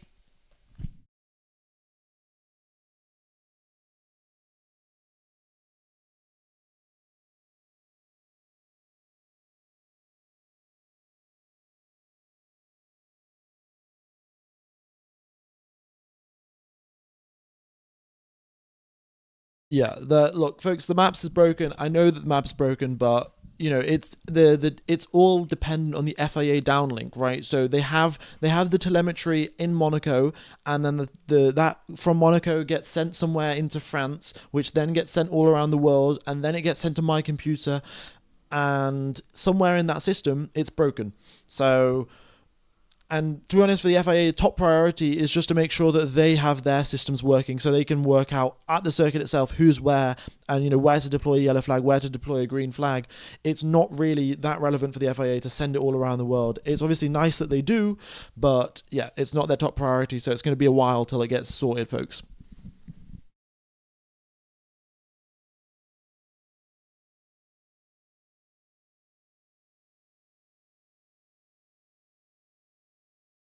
Okay. So lap number 11 of 78. Hamilton actually closing up the gap actually on the previous lap there. Anthony, I don't know if he made a mistake or what happened there, but the gap previously was up at 5 seconds. It's now down to it's now down to 4 seconds. So some improvements there from Hamilton, and maybe Kimi is just pushing a little bit too hard for his tyres right now. He's still got a few more laps to do.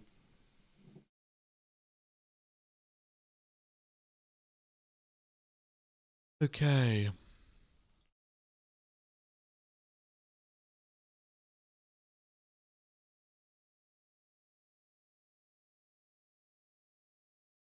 All right.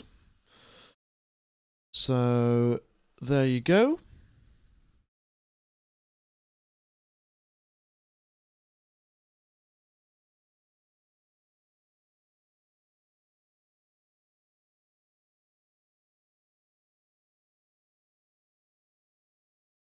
What else have we got going on then?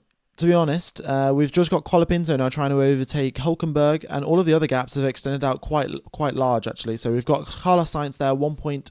He's doing 118s. You can see Kimi Antonelli's also slowed down, right? Antonelli's on his previous lap again, another 118. So he's been told over the radio, time to back off the pace a little bit, cool down your tires, because he still needs to pull out another probably, I'd say, 25 laps or so on those tires ideally. Of course, you can get away with doing a little bit less, but 20 to 25 more laps on those tires. So he's got to be careful and not push too hard.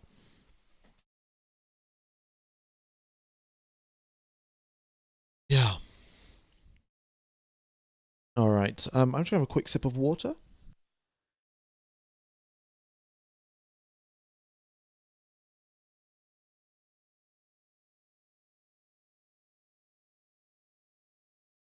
We've already got drivers getting lapped here, folks.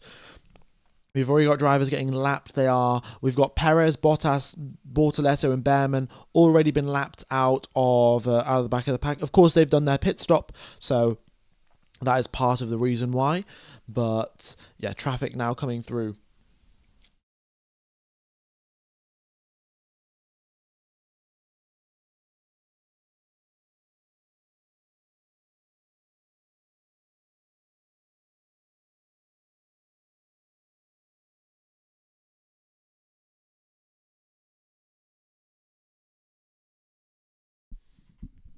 Okay.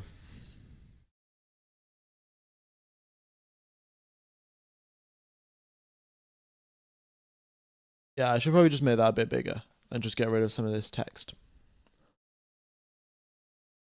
But we've got a few more pit stops coming in here. So Nico Hulkenberg came into the pits, hard tyres for him. Ocon came into the pits 3 laps ago as well. So, this is sort of what we're expecting, right? These drivers are going to come into the pits, try to go the rest of the race, 65 laps on a single set of tyres, because now they've got clean air. You can see Hulkenberg, right?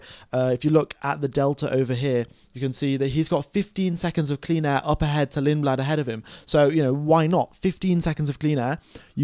No one to overheat your tires ahead of you. No, nothing else to worry about. You can just put your laps in, get your head down, and that's why you go into the pits nice and early. However, this clean air isn't going to last forever, because what's going to happen now is you're going to see probably Carlos Sainz, who's going to be like, oh, well, there's a bit of clean. If I come into the pits right now, I'll come out ahead of Hulkenberg, and then I'll get a bunch of clean air. So then Carlos Sainz might come into the pits soon, and then you get this cycle of everyone from the bottom slowly moving upwards, coming through and doing their pit stops.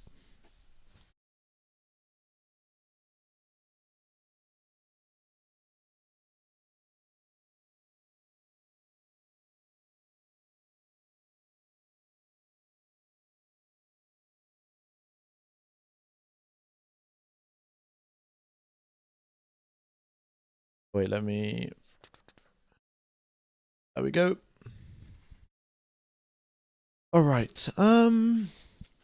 Yeah, up at the front, Hamilton again closing that gap down to Kimi Antonelli. It's 3.5 seconds. We've got Hulkenberg doing a purple first sector there. That's purely and totally down to the clean air. Also, the fact that he's on a bit of cold, hard tyres, so he needs to push a little bit harder to just bring those up to temperature. That will also be the ideal way to warm those tyres up. So, there you go. How do you follow the race without the map? You sort of just got to look at the deltas here, and the other alternative, of course, is just getting Proton VPN and for the $1 a month, and then you can watch the coverage via ORF. Yeah, George Russell actually is gaining up on Isaac Hadjar. You can see there, George Russell in 5th position, so he's trying to make that overtake. But the same thing has been happening, right? From lap number 1, Norris has been trying to get ahead of Pierre Gasly, and, well, he just can't do so. The thing is now, Norris also cannot undercut Pierre Gasly, because if Lando Norris comes into the pits right now, then he is going to come out. Oh, no, actually, now is actually a good opportunity for Norris to try and undercut Pierre Gasly. So this is the situation, right? So Lando Norris right now is 31 seconds behind Pierre Gasly. If McLaren can get a really quick pit stop in, then what's going to happen is that he comes out, what's that going to be, 50 seconds? 50 seconds or so behind the race leaders, and that is going to put him behind Lindblad, but about 3 seconds, 2 seconds of clean air, and in that 2-second gap he can push really hard to then overtake Pierre Gasly in the undercut phase, and then once Gasly comes into the pits, he's going to be behind him. So that is the potential strategy there for Lando Norris. Ideally, you want a bit bigger of a gap than 2 to 3 seconds, so they want Lindblad to be lapping quicker than Norris, and well, that's happening right now. You can see Lindblad is doing an 18.3, and Colapinto is also doing an 18.3. Well, on that previous lap, maybe not, but they're still lapping quicker than what Norris is doing. So an opportunity soon enough will present itself for Norris to attempt an undercut on Pierre Gasly, and we'll see how that plays out. For George Russell, right, it's 17 seconds, so if you add 20 seconds onto that, that will be 37 seconds. So he could come out, if he pits right now, he'll come out ahead of Lawson. He'll have 6 seconds of clean air to try and undercut Hadjar. That is actually a pretty good opportunity. So I'm not sure what the Mercedes garage is doing right now and what their thoughts are, but with 15 laps done on these medium tires, if they come into the pits now just ahead of Lawson, of course they're going to need a quick pit stop, right? They can't afford a little mistake there. So quick pit stop, come out ahead of Liam Lawson, and then try to undercut Isaac Hadjar. Because you can see here, Hulkenberg, on a fresh set of hard tyres, can go and put purple sectors. And this is Hulkenberg in an Audi. So then if you have George Russell trying to do this, and he's trying to undercut Isaac Hadjar, then, well, that's the way forward. That's what you need to do. So let's wait and see if Mercedes do so. Of course, they will be concerned about running out of tyres by the end of the race, so that will be a bit of a problem for them. Yeah.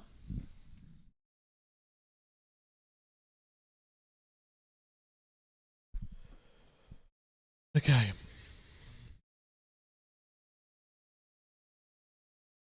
I also should probably make this a little bit bigger. There we go. Max had a power unit issue.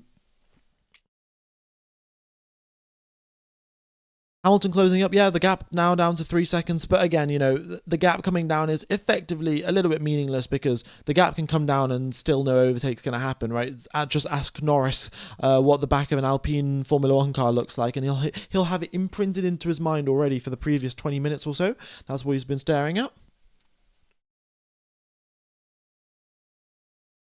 How has Norris not gapped the car behind? Because Norris is stuck behind Pierre Gasly. Yeah.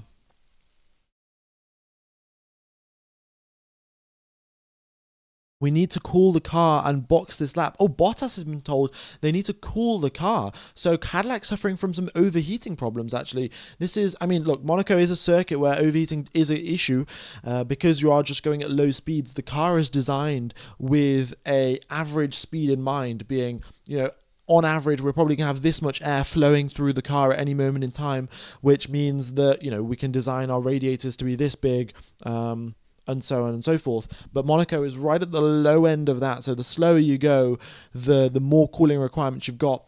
Combined with the fact that now track temperature has skyrocketed up to 43 degrees, air temperature is up to 25. The sun is baking the air right now in Monaco. Yeah, overheating problems are getting worse and worse. And Bottas comes into the pit lane. I think he also retires from the race.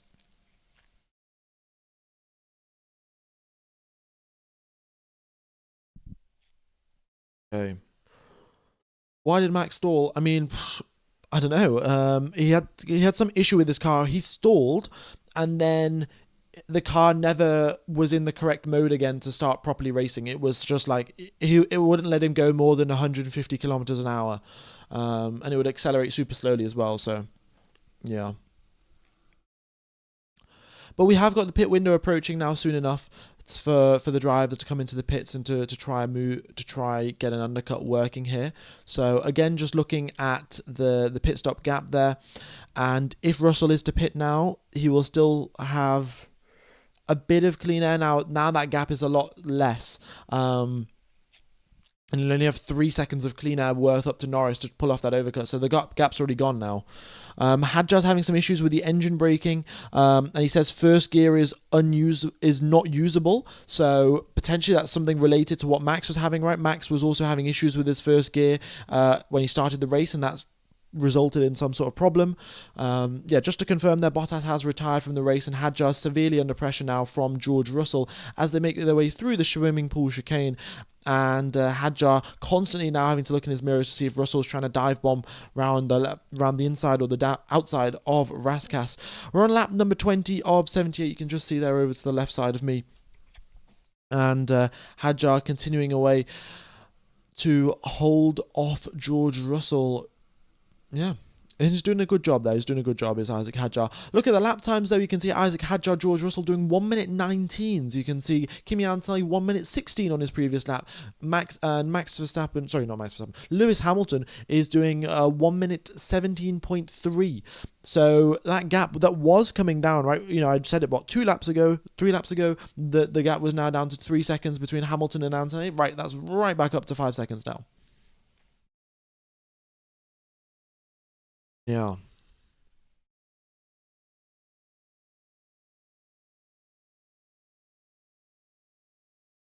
So Anthony's still got some more pace in the bag, clearly. As soon as Hamilton gets close enough, Anthony's like, oh, I'll do one more quick lap.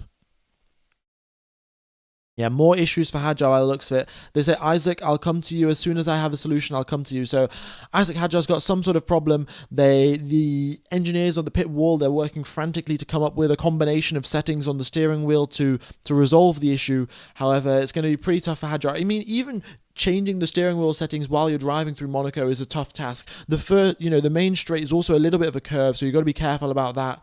You've then also the tunnel section, also, you've got a curve there, so you can't just look down at your steering wheel and get the settings that you want. You've got to sort of just like look down, look up, look down, look up, while also driving. So it's a complicated one. Hadjar says something's going to explode, and he's clearly, the engine is not healthy right now. So double issues for the Red Bull powertrains, but the Racing Bulls seem to be doing all right. There's not any issues for Lawson or Lindblad, and I haven't seen much over the radio as well. They're just talking about their usual stuff, changing some differential settings and things like that. But Hadjar seemingly, maybe the noise is getting really strange. Maybe there's just lots of vibrations. Not exactly sure what it is, but that engine, according to Isaac Hadjar, is on its last legs right now. Cars 2, yeah. I mean, it's all in all, folks. All in all, is here to bring back the true engines, right? No, none of this hybrid stuff.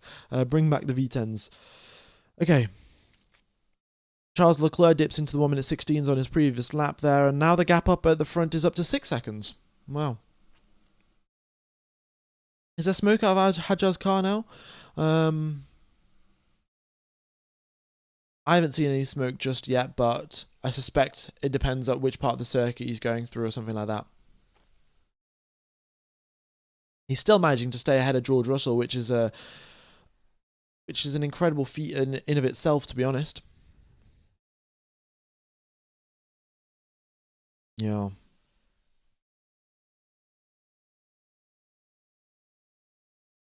Lewis Hamilton's asked for an entire update when he can, so Hamilton still, while driving around the streets of Monaco, under so much mental pressure about every single circuit, every single time he's got to modify the brake pressure, still wants a full update on the whole situation of the race. And Hadjar just keeps on defending, picks the inside line into the Nouvelle chicane, and, what are you going to do, George Russell? That's what Hadjar's saying right now. And even though the engine's having some problems, we are still working on a solution, no fix to date, no fix, we're still working on a solution, yeah, okay. So Red Bull mechanics still working away and still can't find anything. I mean, this is risky, right? Because once you go through, he can't stay in first gear, which means that then going into second gear, his acceleration out of some of the slow speed corners is going to be a lot worse and a lot more compromised compared to what Russell can do, especially because the Mercedes power unit, they have a habit of dipping down into first gear where required and getting as much more RPM and much more power from that situation. So, we'll see. I mean, in the past, of course, it's very reminiscent of what Daniel Ricciardo did in 2018. He was, 150 horsepower down and still managed to win the Monaco Grand Prix that year. So, while, we haven't got Hadjar in the lead of this race this time, he is still suffering from some issues down at the Red Bull garage.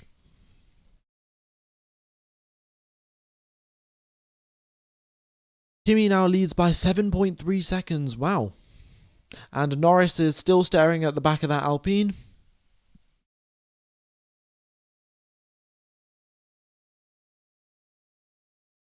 They gave Russell the Lewis setup. Yeah, I don't know what's going on there. I don't know. He seems to get closer and closer, and then it all just disappears away through some of these corners. Through the swimming pool, he just loses a lot of time.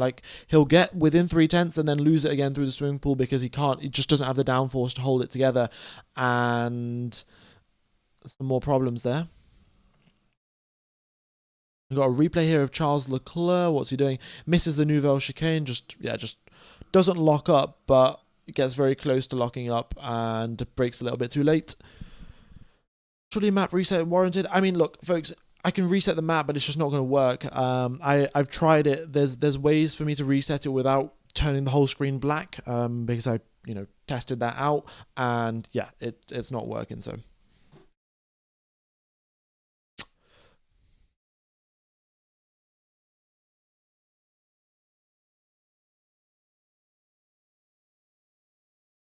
Okay. Anthony pulling away almost 1 second a lap. Yeah, he is actually.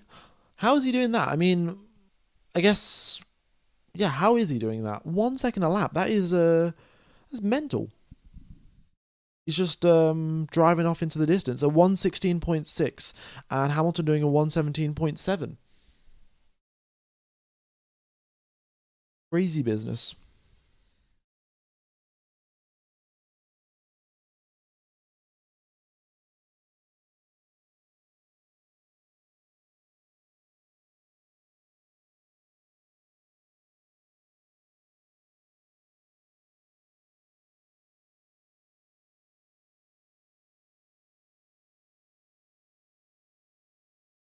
Yeah, this is the other thing as well, folks. I mean, I can show you here on my phone also. The map is also stuck on my phone as well. So I've got the data link on my phone, and it's also, yeah.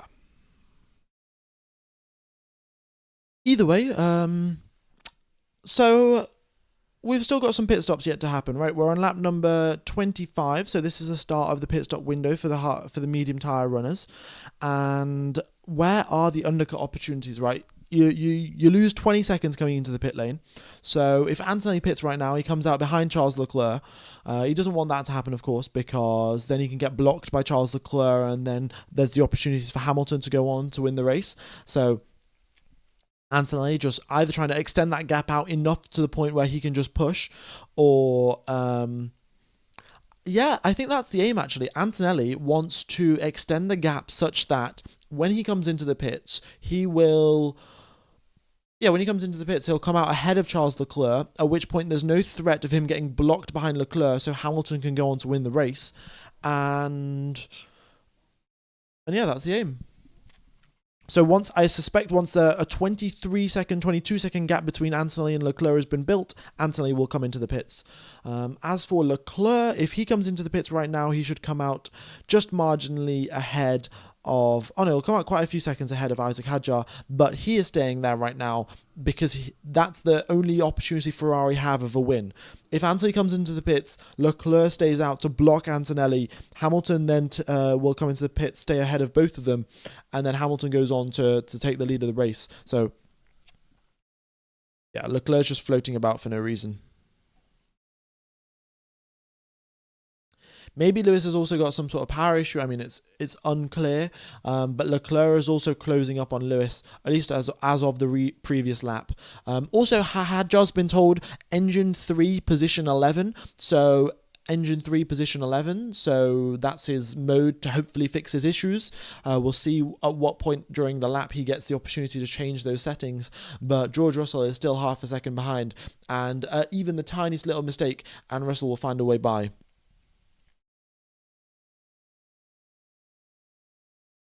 Okay. So I don't know if anyone has been keeping count, but how many overtakes have we actually had? Right, of course you exclude the ones that that Verstappen caused because when he retired, and then you exclude the ones on lap number 1. But actually, you guys can probably do. Yeah, in the top 13, I don't know if anyone has actually changed position. Obviously, the people have pit, right? So that will change things. But in terms of on-track overtakes, was there one?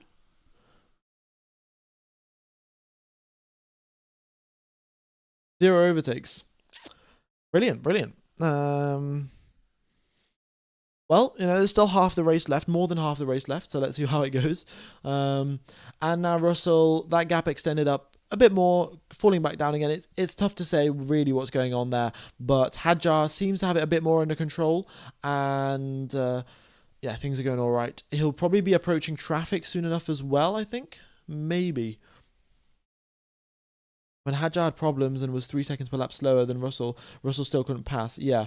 I'm sure Russell's coming over the radio, braking himself. He's got no tyres. He's out. Okay, Russell's saying he's out braking himself. Well, Russell thinks that Hadjar's got no tyres. 27 laps both of the drivers have done on a set of mediums. We'll see how it goes.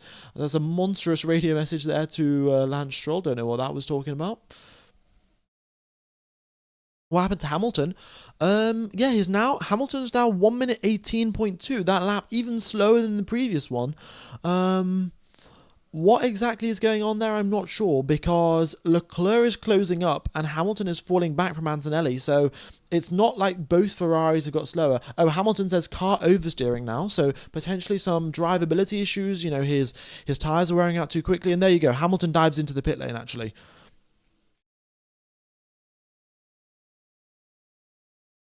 There you go, dives into the pits, hard tyres for him, and that will put him out in in P3, and I'm sure Leclerc will come into the pits soon enough as well.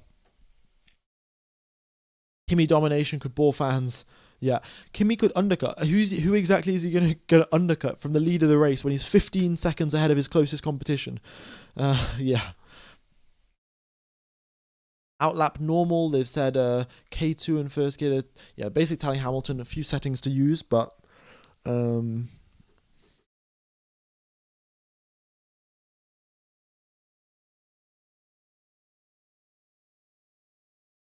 right.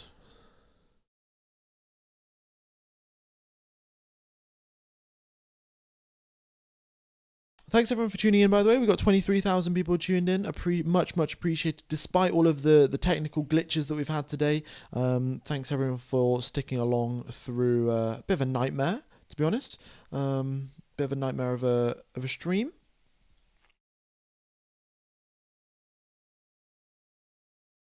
The gap was at 9.9 on lap 26 and now 15.3 at lap 29. He's building the gap quicker. Yeah, no, I don't know how he's doing it, but his tyres just aren't wearing out. Hamilton clearly had some issues with tyre wear, and that's why he came into the pits. So Antonelli seemingly not an issue in sight.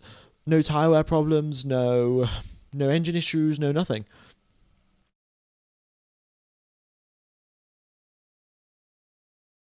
Right, this max sign's going to have to get even bigger by the looks of it. There you go. Maybe we should have it flashing red, so then people read it.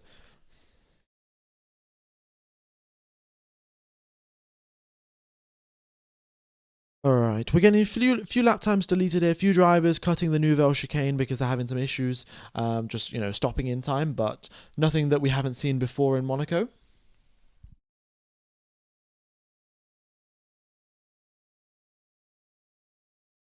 And Leclerc is, 15-second gap there. So Antonelli, if he comes into the pits right now, will come out come out behind Leclerc, but ahead of Hamilton, which is to be expected. Leclerc still yet to pit.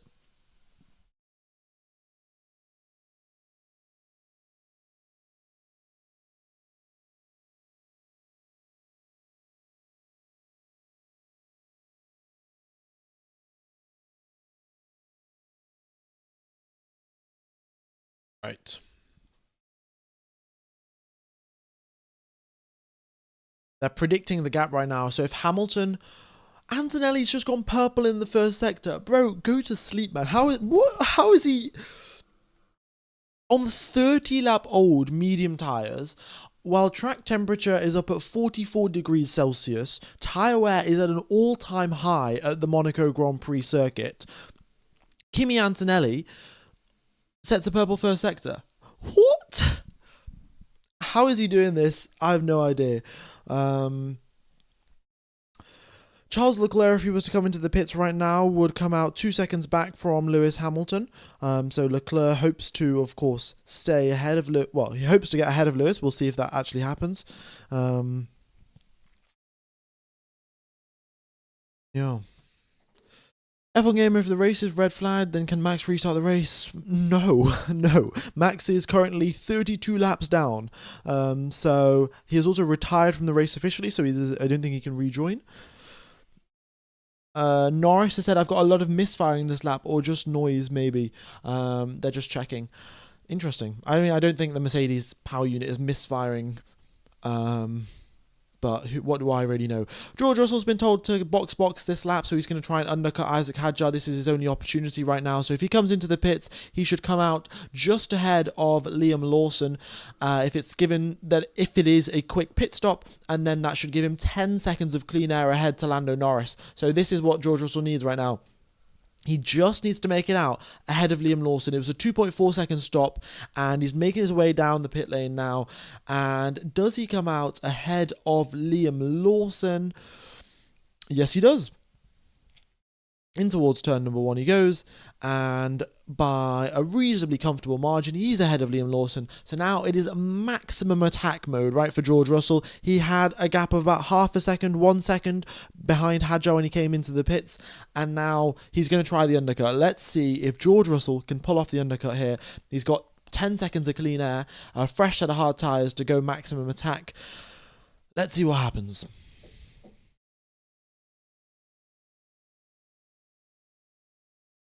What happened to Behrman? I'm not exactly sure what happened to Behrman. Yeah, he just retired from the race. He must have had... I think, Behrman was the driver that was talking about brake issues, right? He was saying his brakes were on fire. So maybe something related to that? Yeah. Hamilton's been noted for speeding in the pit lane. Oh my god, folks. Speeding in the pit lane for Lewis Hamilton. Yeah, I mean, no further comment, to be honest.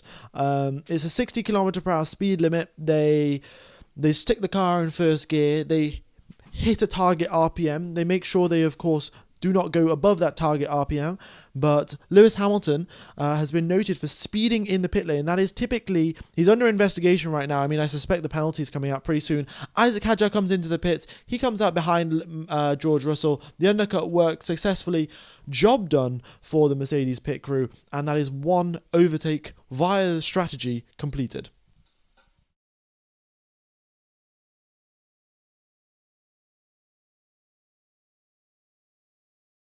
Yeah, 5-second time penalty has been awarded for Lewis Hamilton for speeding in the pit lane. Lando Norris asks over the radio, "Have you seen the issues over on the engine?" And then he says, "I've just got no power." And then says, "Oh no, my battery," over the team radio. So I'm not sure what's going on down at the McLaren garage, but Lando Norris isn't having the greatest time. His middle sector is 3 seconds slower than quite a few other people. Lisa Taken, thanks for the donation. This season is so unpredictable. What even is happening? Yes, quite the nice. I mean, it's a bit of chaos. It's good to see. Thanks for the donation again. $10, much appreciated. And yeah, Lewis 5-second time penalty for him, so he'll have to add that onto his race at the end. And yeah, I mean, look, guys, like, you guys can say, "Oh, there's no way Hamilton sped in the pit lane." Look, so many drivers have got speeding in the pit lane penalties before. You just miss your braking point ever so slightly. Your tires lock up because you're not getting the grip that you expect. You go half a kilometer over the speed limit and you will still get a penalty because the rules are rules, and there's no point giving half a kilometer of leeway. So 60 kilometers an hour is the limit, and Hamilton exceeded that.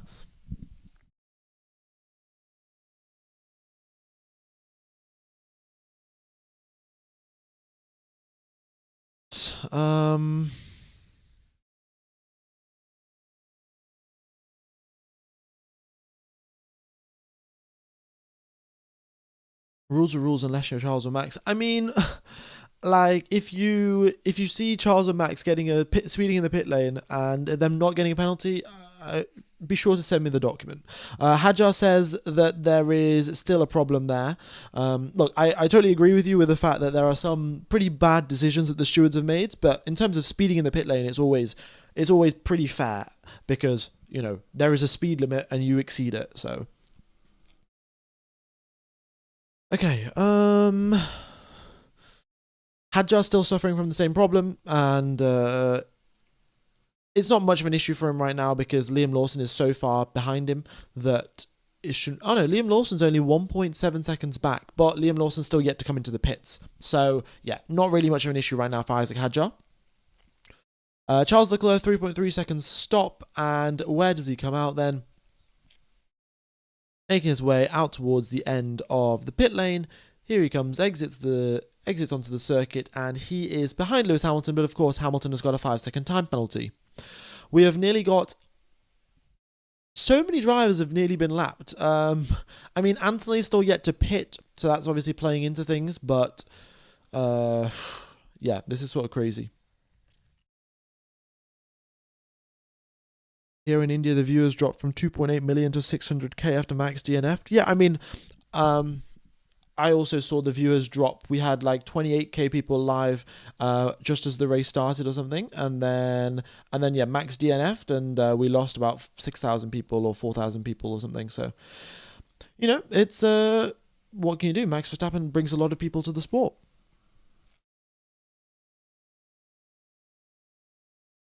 Okay, we got one of the Alpines coming into the pit lane. I think that is Franco Colapinto. Yeah, very nicely done.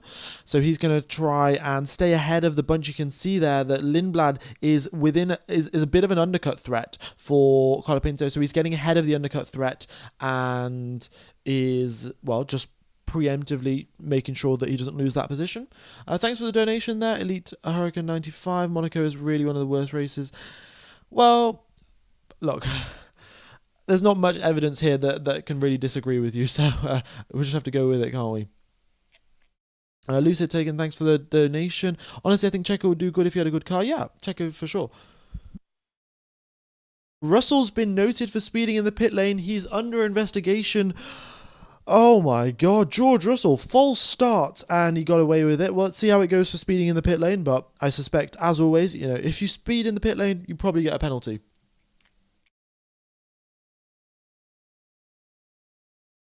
And it will probably be a 5-second one as well to that. Kimi Antonelli comes into the pits, by the way. He's going to come out in the lead of the race regardless. Hamilton's not much of a threat given that he's got a 5-second time penalty. And, yeah. Lewis has not served his 5-second time penalty, so it'll get added on at the end of the race. So for Charles Leclerc, his job will just to be, at the end of lap number 78, be within 5 seconds of Lewis.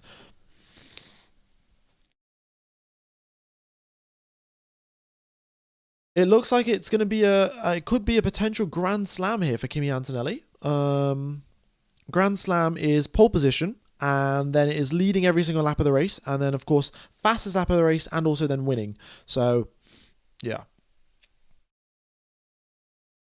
Folks, I've tried to refresh the map, and as you can see, like, look, I've tried on my phone as well, and all of the drivers are also just still on my phone, so refreshing the map again is not going to fix much. And just to confirm, yes, George Russell has been given a 5-second time penalty for speeding in the pit lane, and that's been dished out just, you know, right now. So the game is so totally over. Oh my god, yeah, rough there for George Russell. Can you explain why everyone's using the hard tyres, why not the mediums again? Because the Formula 1 rules dictate that you have to use 2 different tyre compounds throughout the race, unless it's raining, in which case you can just use one. But yes, so because it's dry, the drivers are going to use one set of mediums and then either one set of softs or one set of hards.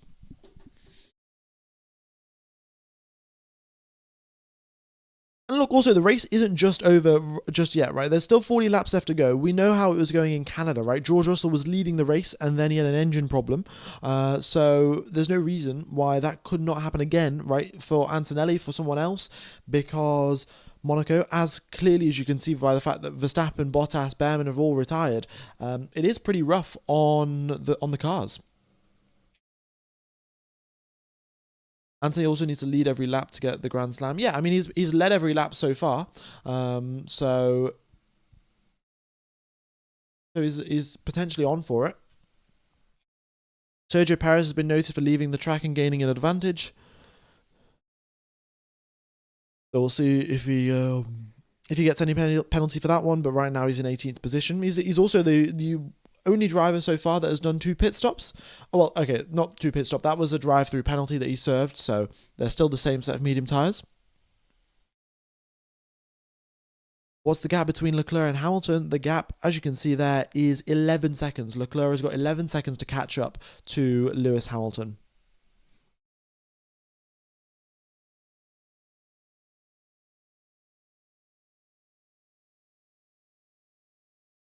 Kimi will be the youngest to get a Grand Slam. Will he? Oh, well, I mean, he's a pretty talented driver, got to say.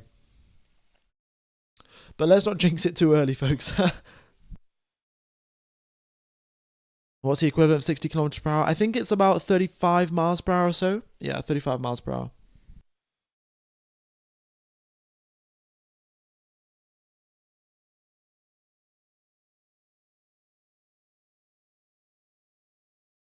Or, you know, if you're American, then that'll probably be 324 football fields per hour.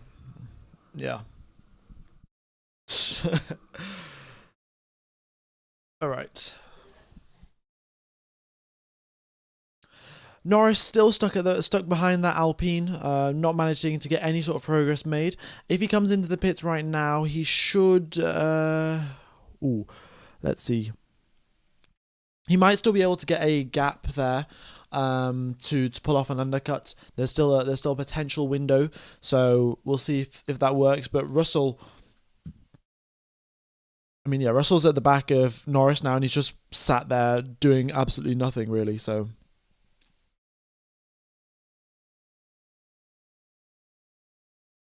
It's actually 300 eagles per freedom kilometer. Yeah. Nah, it's just the average easy insult, isn't it, for Americans?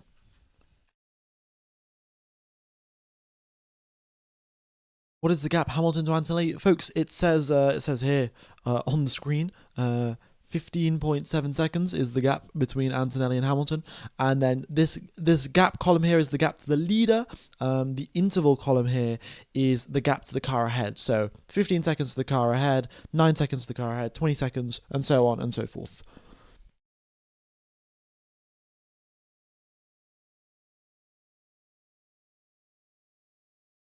Okay. Franco Colapinto has been noted for speeding in the pit lane. Oh my god. 3 drivers now have been noted for speeding in the pit lane. Sergio Perez, no further investigation for leaving the track and gaining an advantage. But what's going on with the speed camera today in the pit lane, folks? Yeah.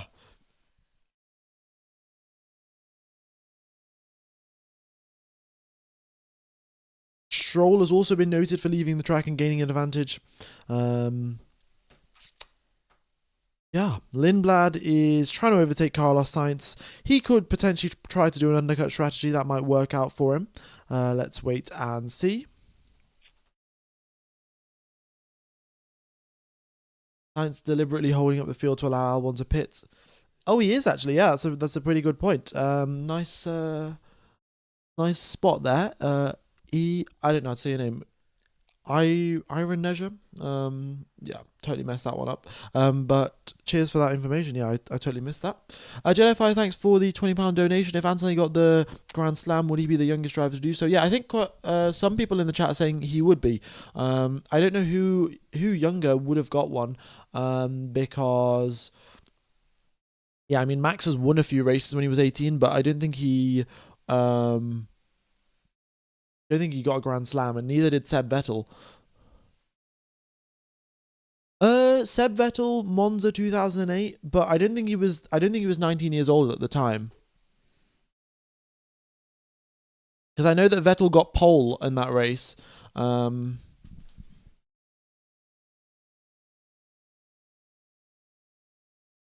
Yeah. And then he led from the front because it was still raining on the Sunday. But yeah, I have no clue how old Seb was, so. Also, 5-second time penalty for Colapinto for speeding in the pit lane. So yeah, the Lewis fans that were saying, oh, it's, you know, they're being biased towards Lewis and they're giving him a penalty for no reason. There you go. 2 more drivers also with 5-second time penalties for speeding in the pit lane.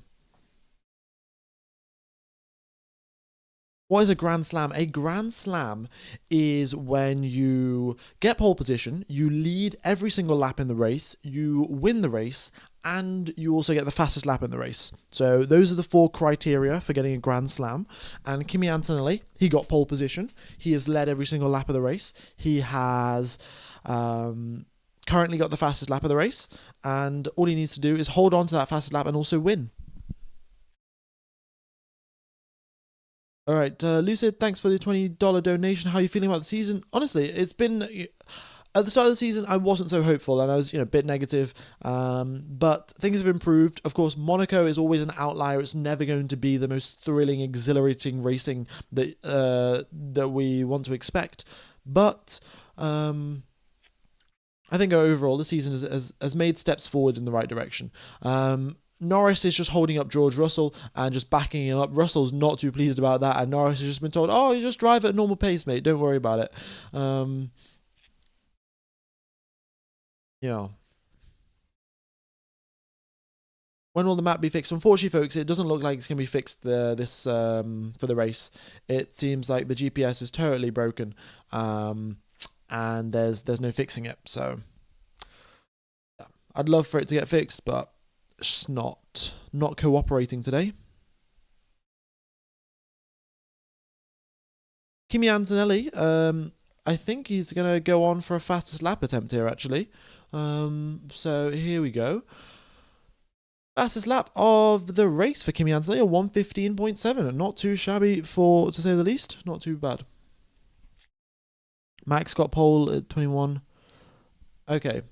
He was around 23, yeah.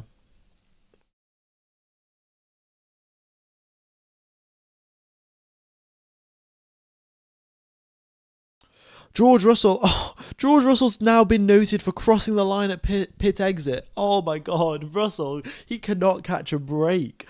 Crossing the line at pit exit, man, that is crazy. He does get ahead of Lando Norris, so that is nicely done at least. And oh look, all of the drivers have disappeared off the map, so maybe that'll do something. So. There we go. 1 overtake completed. Let's go. And in fact, Hadjar gets ahead of Norris as well. Wait, what's going on with Norris? Is it? Wait, no way. It's yeah, Lando has a problem. They just come over retirement. Okay, so does that even count as an overtake for Hadjar if Lando was just going to retire from the race anyway? Yeah,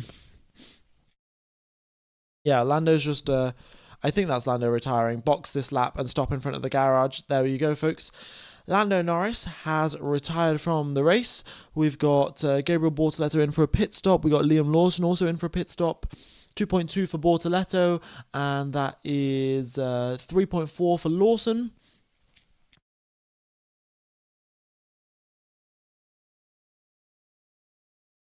Also, thanks for all the donations, folks. We had quite a few donations today. Much appreciated. Yeah, thanks for keeping the channel going. What a lap from Kimi. Yeah, honestly. Just keeping that fastest lap going. 1:15.7. Really good, considering he's got quite a bit of fuel in the car as well, right? Like what they were doing 1:12s, 1:11s or so during quali yesterday. So it's a few seconds off, but he's got hard tyres and about half a race worth of fuel in there. Albon's been told to swap positions with Sainz because, well, Albon's done his pit stop now, and then Sainz is they're going to swap around, and then Albon's going to hold everyone up, and then Sainz is going to get his pit stop done for free. So good teamwork there from the Williams team, and if that continues on successfully, they might find them both up in the points. Oscar Piastri still going 45 laps, yet to pit. Why are the drivers from Lawson down behind 1 lap? Because Kimi Antonelli just drove past them. That's why. They've all just been lapped.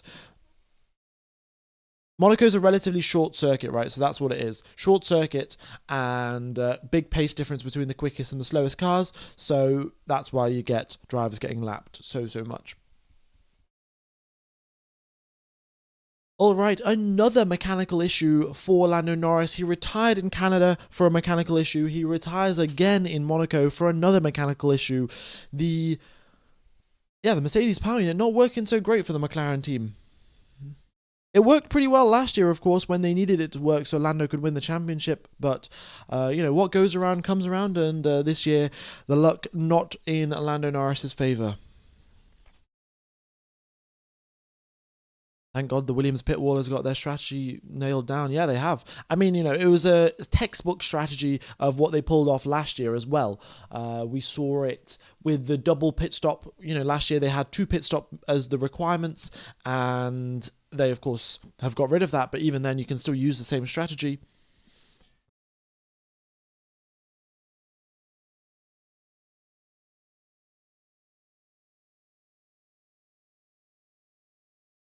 Yeah. Another fastest lap of the race for Antonelli. Oh my God. A 1:15.572. And, Kimi, leave some fastest laps for the rest of the drivers, man. He goes about half a second quicker than Charles Leclerc, who's the second fastest man on the circuit. And then the third fastest man is another 4/10 back. So, who is his teammate, George Russell. Oh, we've got a big donation. Lucid Tack, and thanks for the donation again, because I love your commentary. Oh, well, mate, that is much, much appreciated. Yeah, cheers, buddy. Wow, yeah, quite the big donation, eh? Glad that you enjoy. I mean, glad that so many people enjoy. But you enjoy so much to the extent of donating upwards of, I think, nearly $100 or something. So, yeah, not exactly sure what to say. Black and white flag for Lance Stroll for track limits. Time for work, just keeping the stream up while I drive around town, just in case something cool happens. Yeah, just in case. And look, Albon's doing quite a nice job there. He's already built up a 7-second gap between himself and Sainz. So within probably, 5 to 8 laps, there'll be enough of a pit stop window for Sainz to come into the pits as well. By the way, folks, just a reminder, Lewis Hamilton has got a 5-second time penalty, so that will mean that 5 seconds gets added on to his pit lane to his race time at the end. Charles Leclerc is currently 6.6 seconds behind Lewis Hamilton. So once that gap goes down below 5 seconds, Charles Leclerc will have a net P2.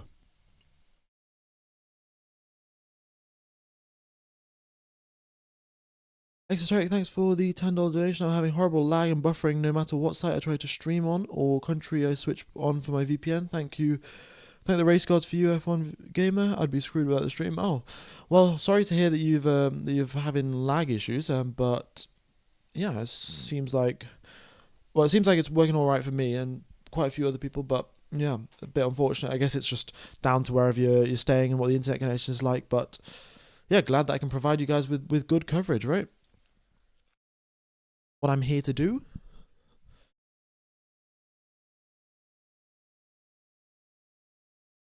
Oscar must want softs to go to the end. Yeah, probably. Well, as you say that, he comes out on hard tires. So, yeah, bit interesting there. Bit interesting. Unfortunately, I can't broadcast the actual race here, folks. Oh, yes, the other thing, if you do want to watch the race, because the track map isn't working, you can get Proton VPN for $1 a month. You then join an Austrian VPN server, you go onto Google, you search RF Formula 1, and hopefully if you don't have lag issues or buffering issues, then you can watch the coverage. Yeah.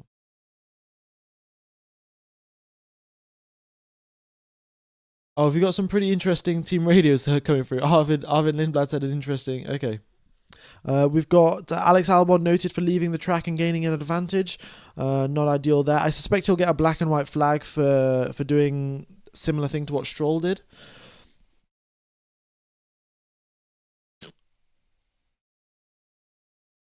One overtake by Lindblad. Oh, really? Oh, he overtook Albon. Albon was trying to back him up into just to go further back and back and back to build the gap to Sainz. But Lindblad was like, screw that, mate. See you later. I'll get the overtake done. Mate, incredible scenes.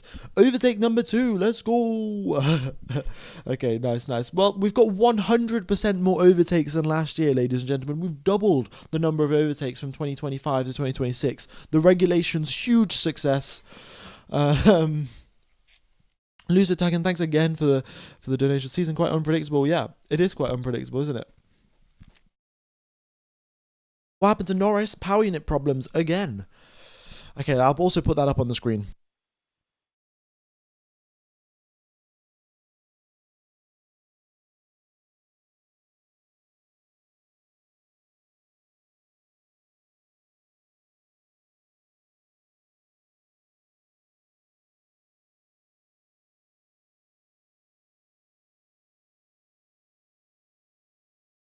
Okay, Leclerc's now 4 seconds back, so if Hamilton, well, Hamilton still has his 5-second time penalty, so Leclerc is in a net P2 as of right now.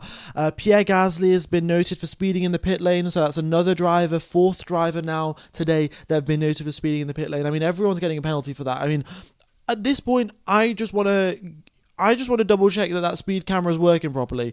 4 drivers speeding in the pit lane. I mean, we've seen it. We've seen, I think, maybe 2 drivers speeding in the pit lane at max in the past 6 years of me commentating. I have not seen this many speeding in the pit lane things. You know, you sometimes see it in wet conditions where the drivers, they don't know how much grip they're going to have, and the pit lane is especially wet because there's not been drivers driving around it. So when they go to get onto the brakes, their braking performance is worse, and then they go into speeding in the pit lane that way.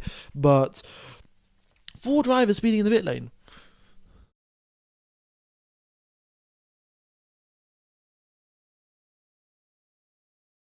Another purple first sector for Kimi Antonelli, bro. He's just where is this pace coming from? Well, it's coming from the Mercedes power unit that is all too good, and Kimi Antonelli on those hard tires, managing them really well as well. You know, he's putting in those quick laps, but also managing the tires. They're holding up quite well. He's the only driver in the 1-minute 15s. 5-second time penalty handed out for Pierre Gasly for speeding in the pit lane as well. So that's another driver noted for speeding in the pit lane. Is George Russell about to get lapped? Oh no, this would be catastrophic if Russell got lapped. I mean, we've seen this in the past, right? We've seen Verstappen lapping Perez, we've seen Hamilton lapping Bottas, but Antonelli versus Russell, that is unheard of. Lucid Takun, thanks for another $50 buddy. There's I mean, thank you very much, but honestly, you could. I'm sure you'll be able to spend the money much better than I can. Don't worry, I honestly turn off the F1 commentary and switch to you. Well, it's my pleasure, really, my pleasure. Okay, yeah, Antonelli is fast approaching now George Russell to lap him. He is rapidly approaching. On the previous lap, George Russell 1 full second slower than Kimi Antonelli. He's going to lap his teammate and also get a Grand Slam. Crazy. Okay, just to quickly recap, I think we have Hamilton with a 5-second time penalty for speeding in the pit lane. So does Colapinto. So does Gasly. And there was one other driver that I'm missing. I can't remember who that is. Yeah. I can't remember who that is who's got that penalty. Let's see, can I figure it out?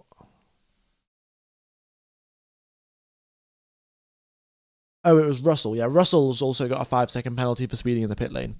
Yeah. So there you go. Those are 4 drivers that have got 5-second time penalties. And wow. I mean, look, Hadjar is 9 seconds back from Russell right now, so with 25 laps left to go, there is a chance that he closes that gap up. I'm not particularly hopeful, given that Hadjar still has a bit of an engine problem, but there is a chance there. Stroll has been given a 5-second time penalty for track limits. Given that Stroll's in 16th position, it probably doesn't really matter that much. He's already 2 laps down. He might even be 3 laps soon enough. Carlos Sainz has a 4-second pit stop, and he should come out ahead of Alex Albon, and then they'll probably switch back positions or something.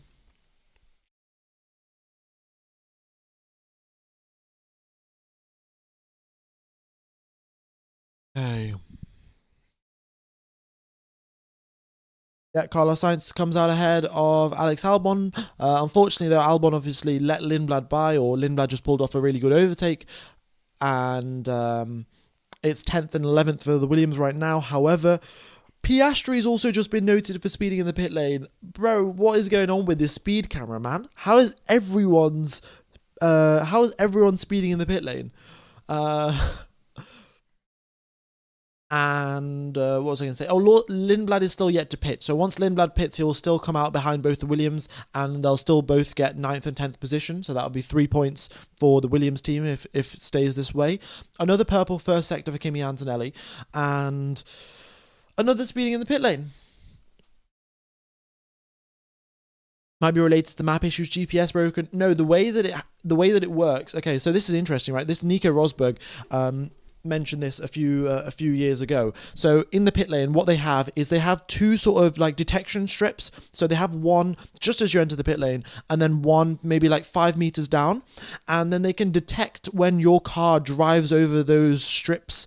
And then looking at the time difference between the two, like when you drive over the first strip and you drive over the second strip, that's how they calculate your speed. So it's not like a speed camera per se like you have on a road or anything like that. It is two like force detection sensors, and then you look at the time difference between the force detection sensors. You already know the distance between them, and that's how you work it out. So technically what you can do is, if you are speeding through the first detection sensor, if you slow down too much, so let's say you're going like 62 kilometers per hour and then you slow down to 55 before you hit the second one, then you can still avoid the pit lane speeding penalty.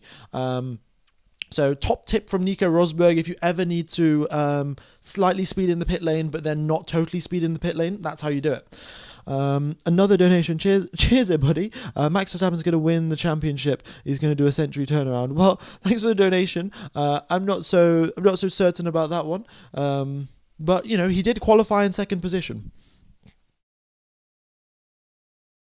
You have to wonder about the sensors. Yeah, it is you know, potentially there's something different, but I'm not so certain. Like, it's the same sensors that they use every single weekend, all the time. Kimi is just Kimi said he potentially had a little engine issue, but it's not. The team confirmed his battery just ran out ever so slightly as he was going up the hill, and that caused him to have a momentary drop in power. Yeah, potentially they're calibrated wrong. However, I suspect they will have calibrated it with the safety car. Like, they will have the safety car drive around and things like that. But who knows? Also, Russell, you know, when he got that, he was under investigation for crossing the line at the pit exit. That is no further investigation, so not an extra penalty added on there. Russell just has the singular 5-second time penalty for speeding in the pit lane. And just to confirm, Piastri also did get a 5-second time penalty there for speeding in the pits. Okay. Oh, you know, I'm going to change it from PU to engine issue, because I think a few people don't know what PU means.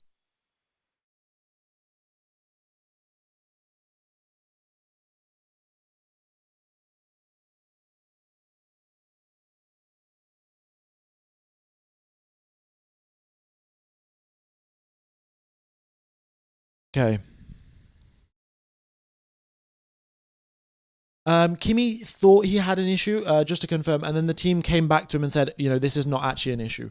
Not talking about Aston's doing 50 laps on softs. Oh, well, thanks for the donation there, Misguided Viking. And yes, I totally missed that. Okay, when someone asked me about 20 laps ago or 30 laps ago why the Aston Martins are out on softs, I was like, oh, they're probably just doing some more preseason testing. They just want to gather some more data. But somehow, 50 laps completed on soft tyres. I mean, look, you're obviously not going to have that much tyre wear if you're in a car that's slow as the Aston Martin, but you've still got to give it to them. That's some pretty good tyre management. Lucid taking another $50 donation. Okay, bro. I mean, this is really adding up. Like, are you like Mr. Beast or Jeff Bezos or what's going on here? Much appreciated. I mean, they are all like, I mean, it's fine. Like, if the donations get refunded, they get refunded. Still, appreciate you helping out the channel. Maybe the softness of the tires makes the vibrations manageable for the Aston Martin. Yeah. That might be it. Who knows? Sainz and Albon executed the pit perfectly.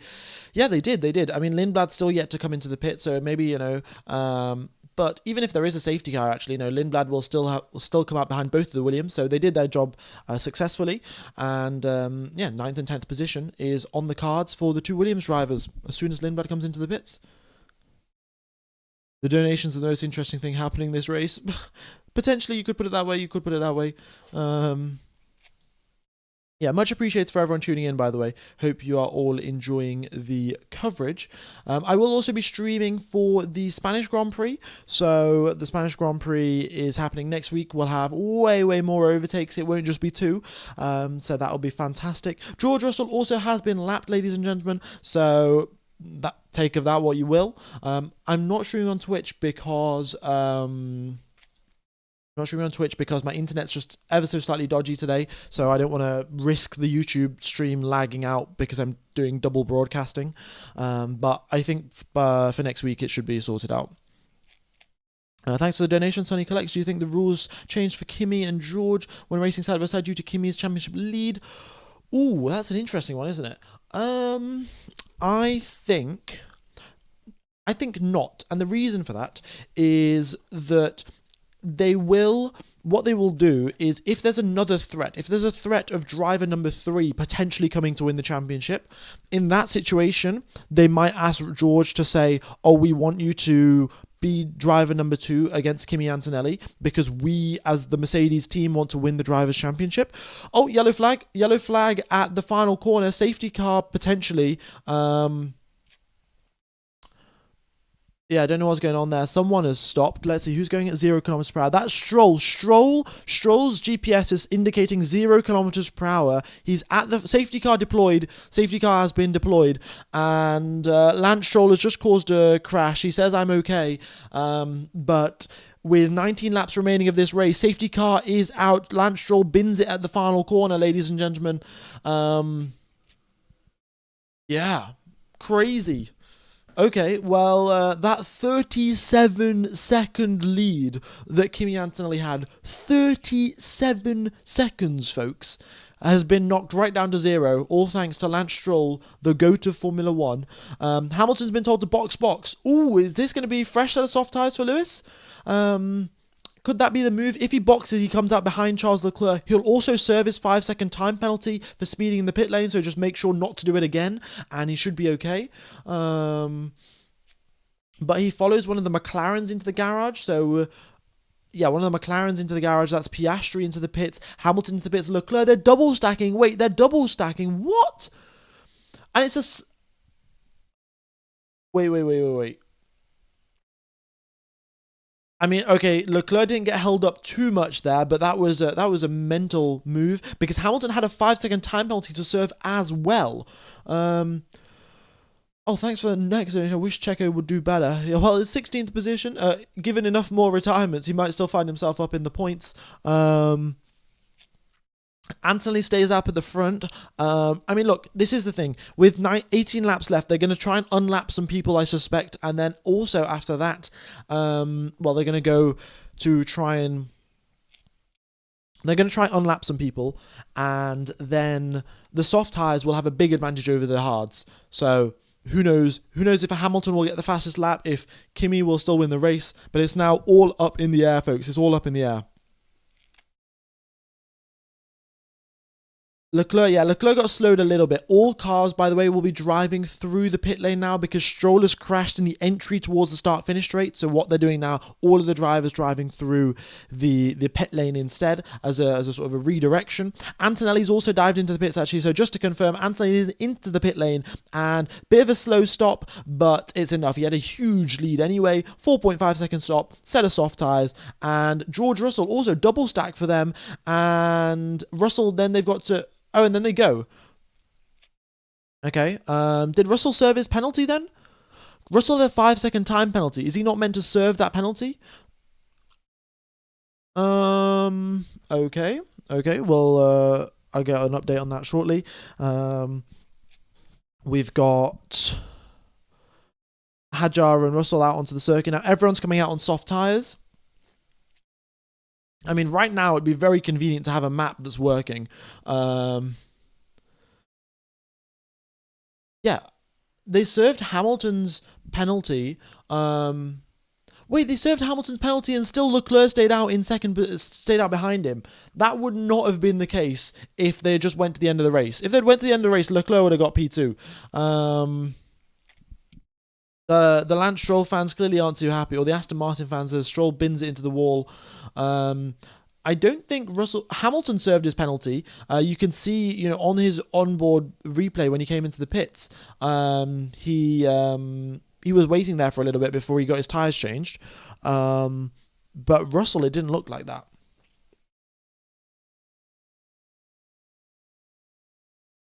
Normally we get the notifications that come through, right? We get the notifications that come through saying that they have served the penalties. So I will keep you updated and keep you posted on what updates, what things have come through. The drivers now will be driving through the start-finish straight rather than through the pit lane. Yeah.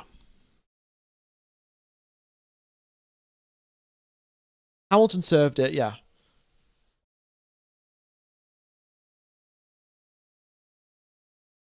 Let's see. Okay.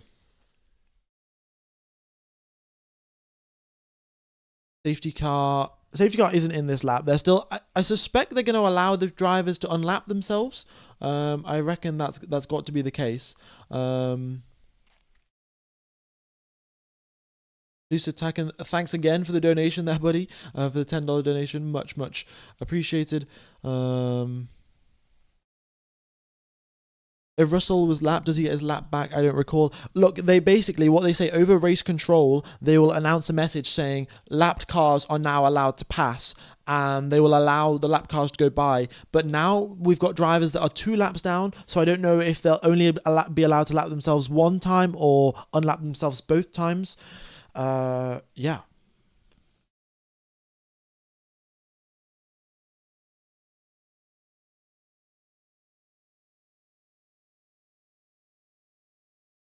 Okay.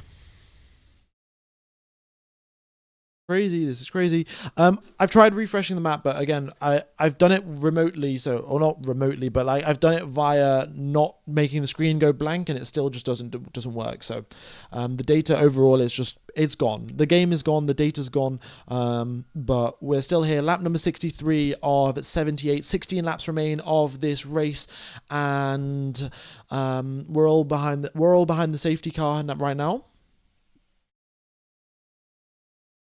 Wait, Arvin Lindblad still came into the pits. Arvin Lindblad has done 60 laps on those medium tyres, 63 laps, and has not once come into the pit lane just yet. I thought he was going to change tyres, but he hasn't changed tyres. Okay.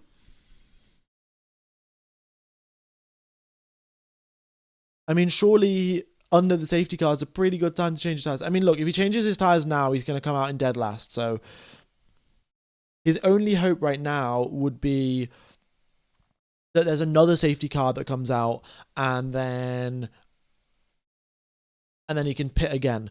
By the way, we've just got the message coming through saying lapped cars may now overtake the safety car. So that is Isaac Hadjar, George Russell, all of the drivers that have been lapped. Everyone is allowed to now pass by the safety car, unlap themselves, and everyone will find themselves at least 1 lap ahead of where they were. We don't know if Sainz and Albon and Ocon, they're all going to complete a double unlapping, but we'll see. If the driver doesn't change tyres, it's a 30-second plus penalty. Yeah, I mean, no, he'll definitely have to change his tyres. Arvid's on fresh mediums, mate. No, he's not. He's on 61 lap old medium tyres. They all drove through the pit lane on 1 lap because Stroll had crashed onto the entry into the start-finish straight. So that's why the data is like that. So that's why it's showing that he's got 2 sets of mediums, but that's just because he drove through the pit lane, and the system doesn't know the difference between driving through the pit lane and just changing your tyres.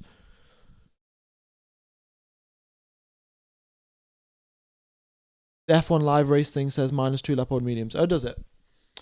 Oh, okay. Oh, okay. Yeah, apologies for the mistake then. Yeah, it does look like 1 lap old mediums then, maybe. We'll see. I mean, look, if he comes into the pits, then we'll know. When will the safety car restart? Probably 3-4 laps time now. Yeah, 3-4 laps time. So we've got the notification. Piastri served his 5-second time penalty for speeding in the pit lane. So is Lewis Hamilton, and I think the rest of them are now coming through. Okay, I'll keep you posted on what Colapinto's situation is and on what Gasly's situation is and Russell's. Hamilton potential win. I mean, look, he's still going to have to make an overtake happen in Monaco, which is still pretty difficult. And Antonelli had the pace to pull out a 37-second gap. So, yeah, I'm not so certain. Lucid Tekken, thanks for the $2 donation. Appreciate it. Race control is so messy. Yeah, I apologize, folks, for the commentary also being a bit all over the place and things like that. Yeah, it's a little bit confusing.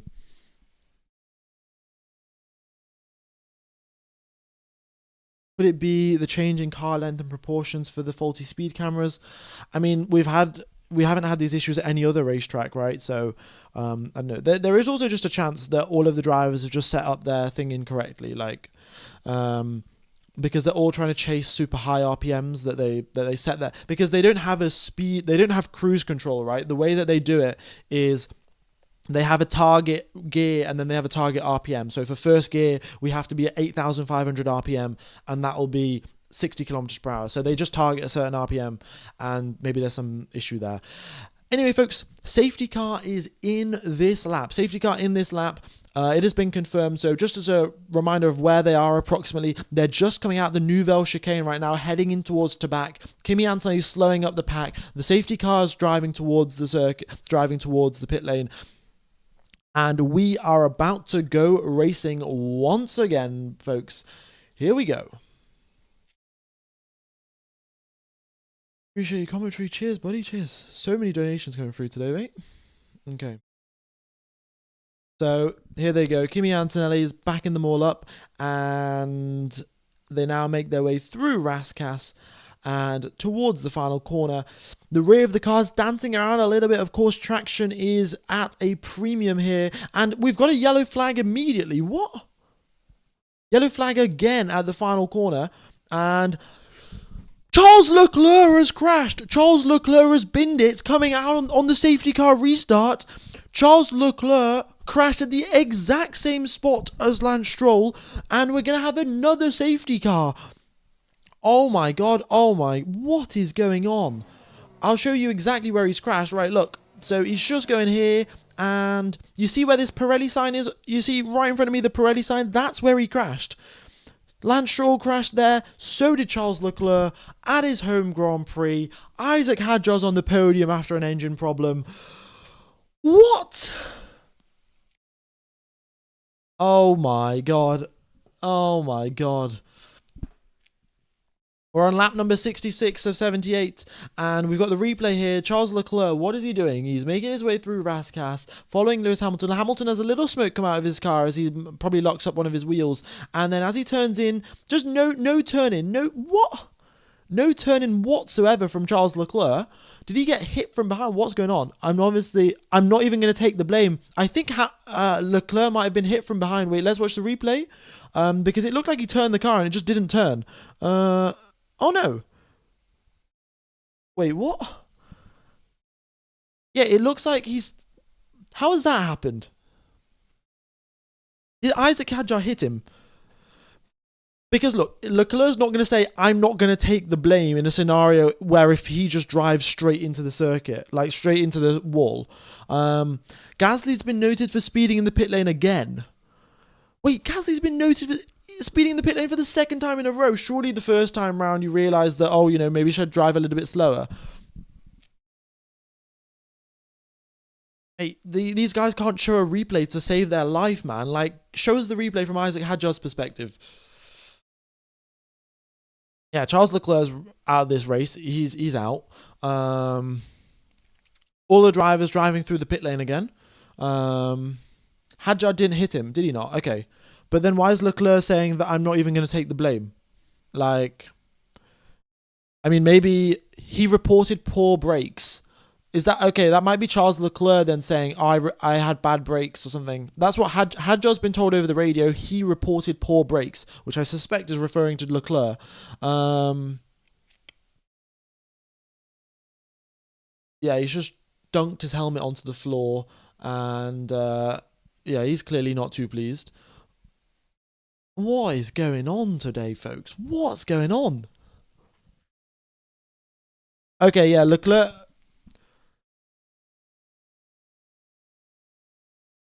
I don't know.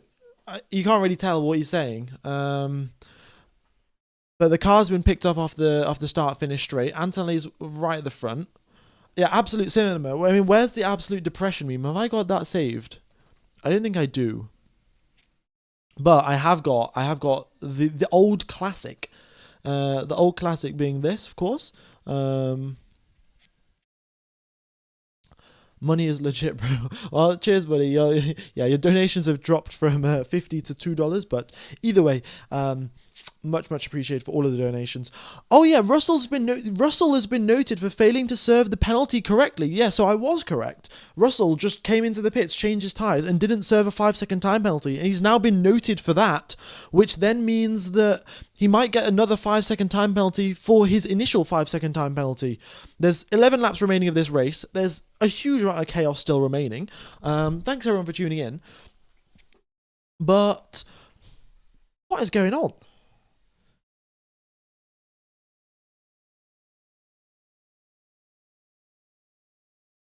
Okay, Pierre Gasly in P5, incredible scenes, honestly. Brilliant for Pierre Gasly as well.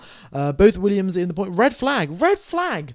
Guys, do you really need a red flag? But on the upside, folks, on the upside, you know what's going to happen? We're going to have a standing restart. Kimi Antonelli versus Lewis Hamilton. Lewis Hamilton with the Ferrari power unit. The Ferrari power unit that is an absolute rocket ship off the line. That is a sight. Yeah, it's a red flag. As you can see here, over to the left of me, the track's gone all red as well. Red flag. George Russell has what's going on? Okay, well, look, everyone's going to start in the order that they're in right now. So Antonelli P1, Hamilton P2, Hadjar P3, Russell P4. It's going to be the order. And, well, this could be Hamilton's win with Ferrari. This could be it. 11 laps remain of this race, folks. We've got a red flag. Everyone dives into the bits. The reason for the red flag, I suspect, folks, is the fact that Stroll and Leclerc hit the same bit of the barrier twice. Probably means that there's been significant damage and significant issues at the barrier. That means they're going to have to carry out some major repair works onto the barrier and the Tech Pro and all of this stuff. And for that reason, they've called the red flag because, well, you know, they've got to repair the circuit. Pierre Gasly's been given a second 5-second time penalty for speeding in the pit lane. I'll let you know the outcome of Russell's investigation for failing to serve a time penalty correctly. Lindblad will get to change his tyres if he hasn't already. Maybe he has changed tyres, maybe he hasn't, I don't know.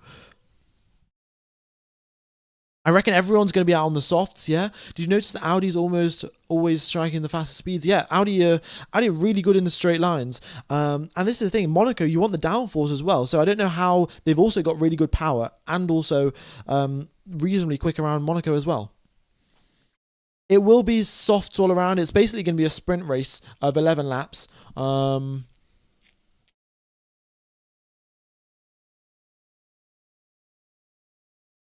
Yeah. I mean, Antonelli could still get this Grand Slam. Like, what do you guys want more? Do you want an Antonelli Grand Slam as the youngest ever person to get a Grand Slam? Or do you want Lewis Hamilton to win his first race as Ferrari?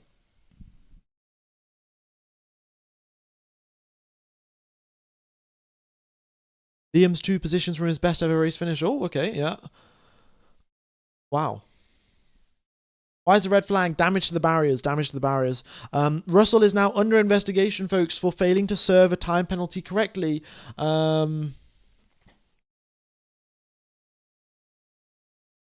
Ooh, it ain't looking good for bro, because that'll be 5 seconds added on to another 5 seconds maybe, and then because it's only 11 laps of racing, that means he's probably going to lose like 4 positions because of that 10-second time penalty.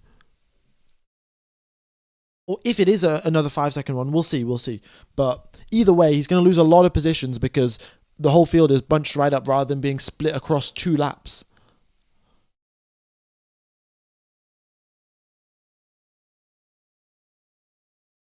Yeah, penaltyception. Yeah, getting a penalty for his penalty.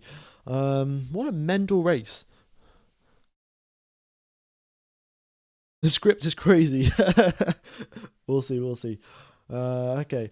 Track temperature 35 degrees. There's no wind to be seen of, and air temperatures at 23. I mean, how did Mercedes forget to serve the penalty? I mean, like I remembered to serve the penalty, but of course, there's a lot more to it than sitting on the sidelines and yapping away on a YouTube live stream.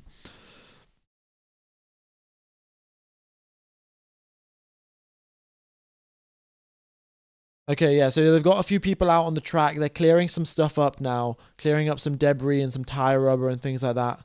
Um, and we should be getting underway soon enough, folks. Should be getting away soon enough. Why is the clock stopped? Because they stop it normally during red flag conditions. I don't know what Leclerc's. Leclerc seems pretty frustrated, and he's seemingly like not because look, typically, and obviously I don't know Leclerc as a person, but when Leclerc makes a mistake himself, he's not going to go talk to 5 different people about how he made that mistake. He's just going to be frustrated himself and go away into a different place. But it seems like, according to how he's acting and what his radio message is, that there was a problem with the car or something, and when he tried to turn, it didn't turn.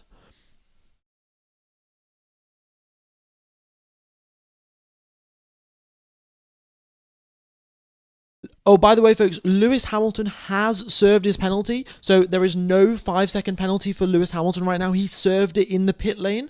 That is what George Russell's investigation for not doing. Russell didn't serve it in the pit lane. Hamilton did. So Hamilton is currently penalty free to go to the end of this race.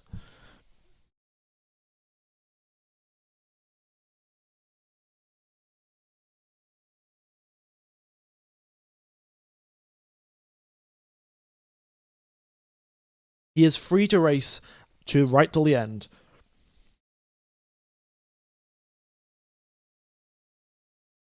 Okay. Race is mental. Absolutely mental. Yeah, folks. Still, the map is still broken. There's no fixing of it. I think the FIA have just given up on trying to get the data to work.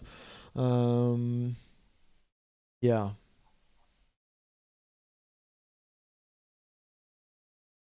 Okay. We hit the subscriber goal. Oh, we hit the subscriber goal. Oh, incredible. Thanks everyone for subscribing. Hope you're all enjoying the coverage. Hope you're enjoying this crazy minute Monaco Grand Prix. I think the people that left after Max Verstappen DNF'd have missed out on a pretty spectacular race. I've got to say. When's it restarting? Unfortunately, folks, I don't have a time for you. I do not have a time for you. They are still in the process of clearing up the final corner, making some repairs to the track, and yeah.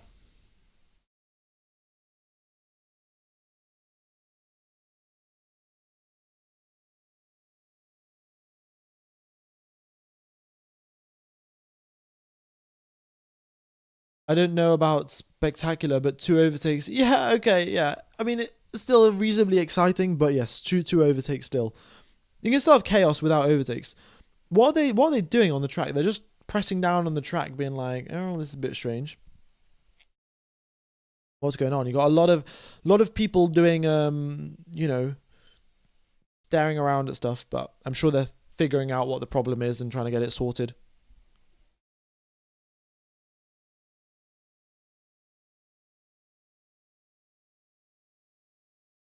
Hadjar has been phenomenal, right? Hadjar had an engine issue, and he's been dealing with that quite successfully. That engine issue, they told him to go into engine 3, position 11 or something to try and fix it, which helped, but there was still a problem, and he's still been dealing with that. So, respect, really, respect.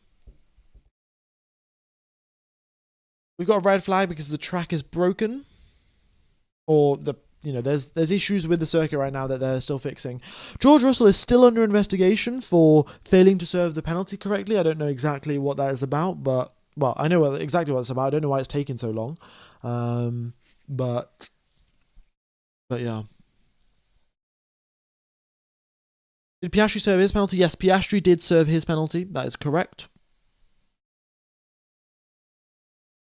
Leclerc helping Hamilton win in disguise. Yeah.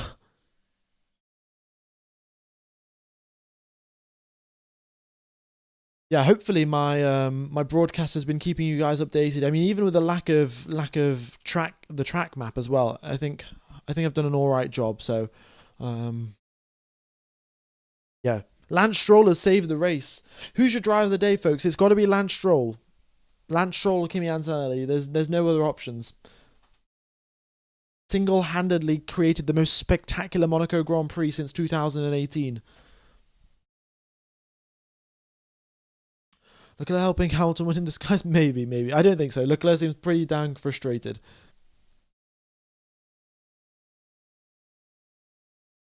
Yes, big shout out to Lance Stroll. Big shout out to the Canadians. Big shout out to New Brunswick. Yeah.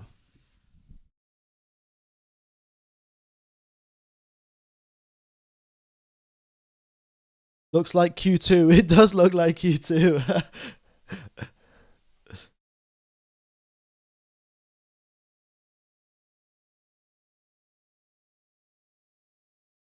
Tell us all the penalties. I don't think I'm going to be able to keep track of them. I don't know if Colapinto served his penalty. Did Colapinto serve his penalty?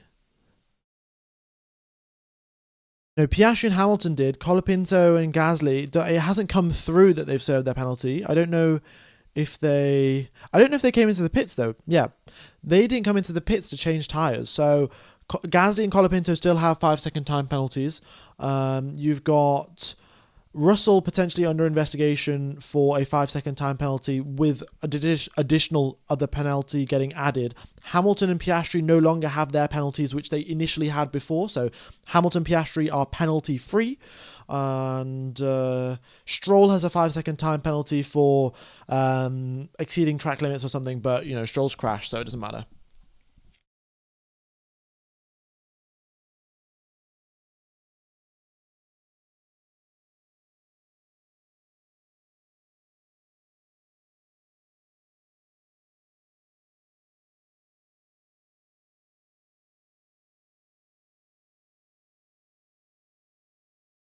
Oh, Pierre Gasly's pretty frustrated. I don't know exactly what about, but he's done a pretty good job holding back the McLarens all race. He held Lando Norris in his in the 1 second gap behind him so much that his car overheated and broke. So nicely done there by Pierre Gasly. F1 Gamer, what's happening? Right, so what has happened since the start of this race? Antonelli drove off into the sunset, and Verstappen stalled off the line, had engine issues, retired immediately. Then, we had we had 2 overtakes and about 60 laps went by. Not much happened. Then Stroll crashed. We had a safety car. Oh, we had loads of 5-second penalties given out for speeding in the pit lane. Hadjar's under investigation for a safety car infringement. Oh no, Hadjar was going for a podium, man. He's under investigation right now for a safety car infringement. I'll let you know what happens about that. George Russell also under investigation for failing to serve his time penalty correctly. Yeah, and then on the safety car restart, Leclerc crashed at the exact same position as where Stroll crashed. So that happened there. And then this is the red flag because because they crashed at the same bit of circuit, the barrier's been damaged and they've got to repair it. I don't know, folks. I don't know when the red flag's going to get finished. I'll put a timer up on screen as soon as I get the information. But as of right now, there's no point even guessing, because repairing a barrier is a bit of an unpredictable sort of, a bit of an unpredictable game.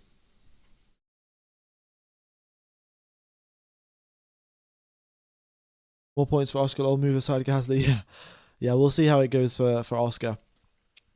He's on those softs, Gasly on those hards. Are they allowed to change tyres? They had a regulation about this, and then they changed it, and then they changed it back, did they? I can't remember. I mean, we'll find out as soon as they get back onto the circuit. Resumption order, yeah, I mean, the resumption order is just the same as what it is right now. Gasly has a penalty. That is correct, folks. Gasly does have a penalty. In fact, no, Gasly has 10 seconds of time penalties because he's sped in the pit lane twice. So Gasly's with 10 seconds time penalties, Colapinto with 5, Russell with 5, and also under investigation. Oh, what a long race. Oh my god, it's 4 p.m. I haven't even had lunch. Right. I'll have some lunch later.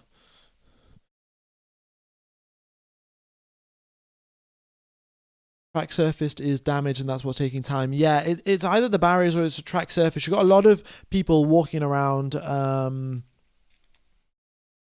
a lot of a lot of officials walking around the circuit, pointing at bits of the circuit and like pressing down on them with their feet. So, who knows?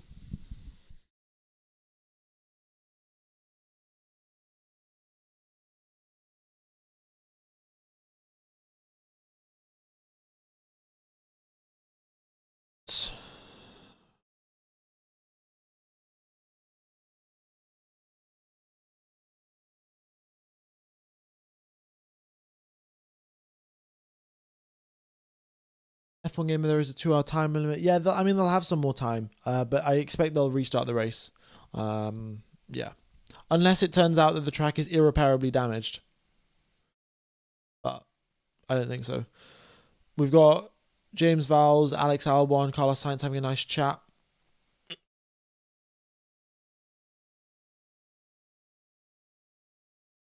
Restart time, unfortunately, not published yet. Possible Piastri podium. I mean, you've got Russell with penalties, Hadjar under investigation, Gasly with penalties. So, yes, maybe. It could be the case. It could be the case.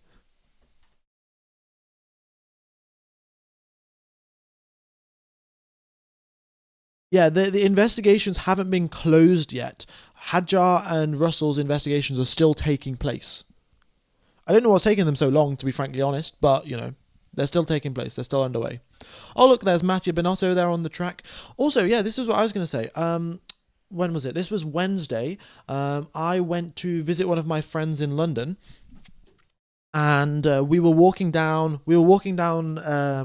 one of the roads in sort of like central London, and Mattia Binotto was walking in the other direction. So we walked past him, and then someone asked to take a photo with him, and we didn't really realize who he was. So then we turned around and like, oh, who's this guy that they're getting a photo with? And then it was Mattia Binotto. And then we started walking over to try and get a photo with him. And just as like we're about to get there, Mattia Binotto gets a phone call, and then he walks away in the other direction. So unfortunately, I did not get a photo with Mattia Binotto because he got a phone call from someone. So not very happy about that one. Yeah.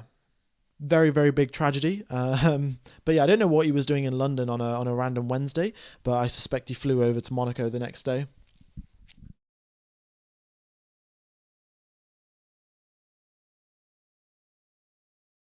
Will it be a standing start? It will be a standing start. That is correct. Oh, yeah, folks, a quick reminder, if you guys do want to watch the coverage, do you want to watch the final 11 laps of this race? I suspect it's going to be pretty...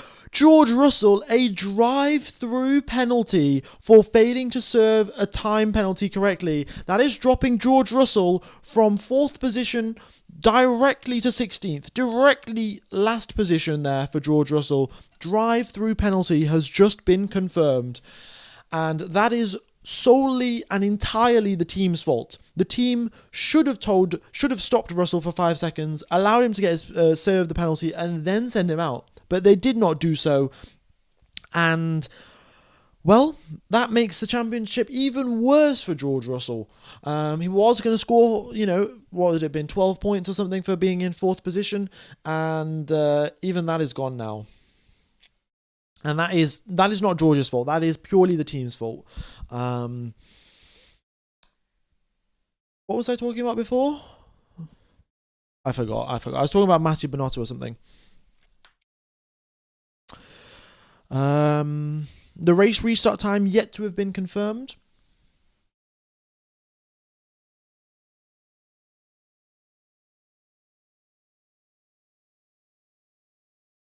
Please allow me to fund your lunch. Well, cheers, buddy. Yeah, I think after this one, I'm gonna have to go to a buffet. No, having skipped lunch pretty much in its entirety, and with the way that this progress is going, it looks like they've got a pothole. I think that's what Leclerc was saying. He drove over a pothole, and then because he bounced up, oh, it was a pothole, folks. Yeah, I think yeah. So the car went down and then up, and then obviously when you're trying to turn, if your wheel isn't connected to the ground, you aren't turning anywhere, and then he just went into the barrier. So I think that's what he was blaming it on. Don't think it was don't think Hadjar behind him hit him or anything like that. It must have been a pothole for Charles Leclerc. Yeah, how exactly are you planning to repair a pothole in the space of 20 minutes?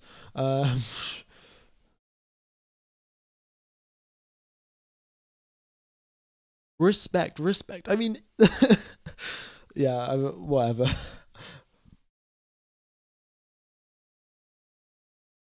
Must be the pothole.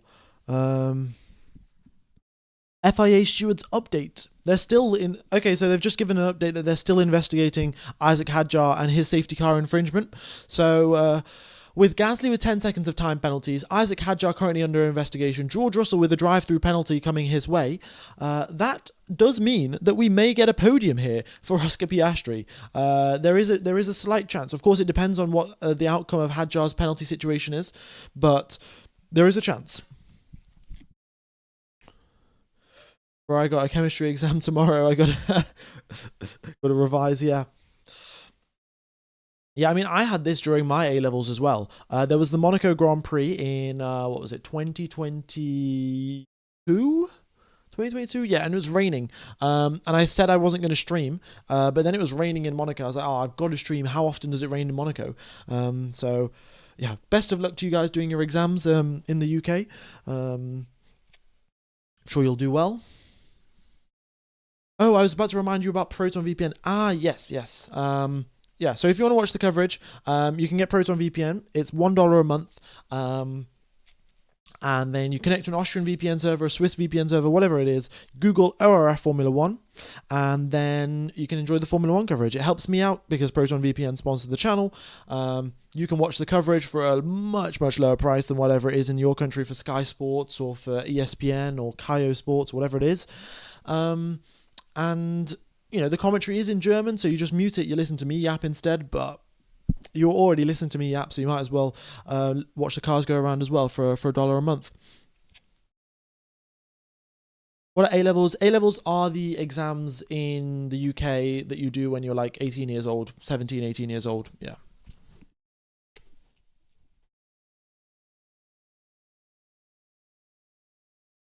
Is the leaderboard correct? It is correct. They don't fix the pothole issue. They place a warning sign in the middle of the track. Yeah, they should just put a sign there saying that. Just put a traffic cone, being like, oh yeah, there's a pothole. Don't drive over here. I don't know exactly what they're going to do, right? Because I thought it was barrier repairs, and barrier repairs typically, they take 15, 20 minutes, 25 minutes at max. But a pothole, we have not seen that before.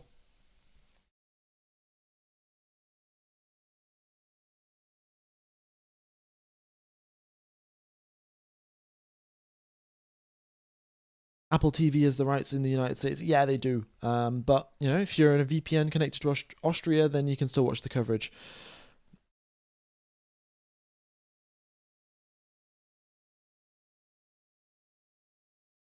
Oh, okay. Russell Russell was the one over the radio snitching out Isaac Hadjar, saying Hadjar is more than 10 car lengths away from the pack and from the safety car pack, and that's why he should get a penalty. So there you go. And that Hadjar is under investigation because of George Russell. I mean, look, the rules are the rules here, and Hadjar dropped too far back, so.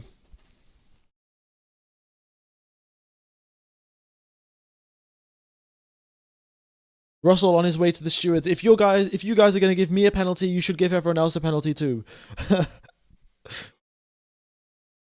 Yeah, no, Hadja didn't hit Leclerc. No, it was I I just didn't realize it never occurred to me that there could suddenly become a pothole in the middle of a Formula One track during the race. So I thought that typically, right, when you turn your steering wheel to the left and it doesn't turn, it's either you've got horrible understeer, but that was what you saw from Leclerc's onboard. It was way worse than horrible understeer. So it seemed like he got hit from behind, but in actuality, he'd hit a bump and gone up, and then his car wasn't steering. So no, Hadjar did not hit Charles Leclerc in any way possible. How much money in donations did you get today? Congrats. Well, it says that it's £300, but I know YouTube takes like a 30% cut, and then also if you donate from Apple, like from like an Apple iPhone or something, like if your donation ends in 0.99, then Apple also takes like 20% or something. So I don't know actually what it'll turn into at the end of the day, but yeah, more than grateful for all the donations anyway. So yeah, it's a bit odd though. Apple will take 20%, YouTube will take 30%, and then I get even less of, I get half or even less than that. So Hamilton also under investigation for a safety car infringement. So it looks like Hadjar and Hamilton both under investigation for the same thing. Yeah. Suboptimal. Do they not need to inspect the track or the tarmac before the race? I mean, I suspect they probably did, but oh wait, did Stroll have the same? No, Stroll was also turning. Wait, let's see. We've got the replay here. Stroll driving around, and yeah, Stroll tries to turn, and it seems like it was the pothole again. I think both of the drivers crashed because of the pothole. Look, I can't confirm this. In actuality, I suspect that. Wait, let's watch the replay here. Yeah. Maybe I think Stroll and Leclerc both hit the pothole, and both of them retired because of because they both had quite a bit of steering lock on, and it just looked like the car wasn't turning whatsoever. It looked like they were just both going straight. Yeah, I'll show you where the pothole is actually on the map. Give me a sec. So just about here. Wait, I'm not gonna. Okay, so just before the entry here. So you're going through race. Oh, race restarting in 11 minutes, folks. So okay, so just here as they turn in, there's a little pothole. So then if you get thrown up on this pothole and you go up, and you bounce upwards, then at this point, when you actually want to turn the car through the corner, you've not got any grip because your car is up in the air. So I suspect that's what's happened. Okay, race restarting, folks. Let me pop a timer up on the screen. Race restarts in 10 minutes and 30 seconds. 10 minutes and 30 seconds.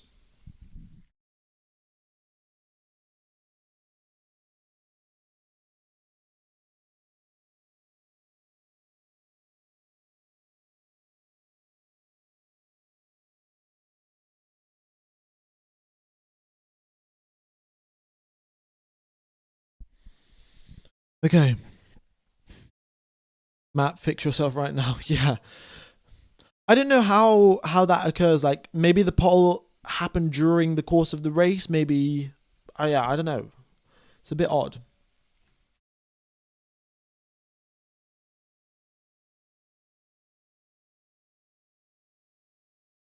Let's see. Is the track map working?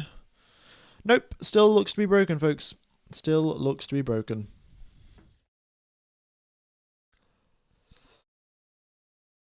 Also, if the race is restarting in 9 minutes and 35 seconds, surely they figure out the penalty situation for Hamilton and for Hadjar. If they're both under investigation, that will mean second, third, fourth, fifth, all have penalties. Piastri has served his penalty, so yeah, we'll see how this goes. All that money in Formula One, and they somehow get a pothole on the track is unbelievable. Yeah, but it's what happens, isn't it?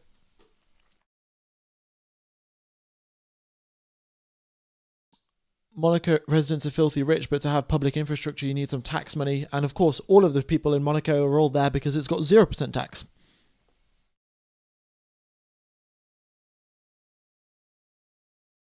Hamilton is under investigation for a safety car infringement, so I suspect it's the same thing as Hadjar, where he dropped more than 10 car lengths back behind the safety car. Yeah.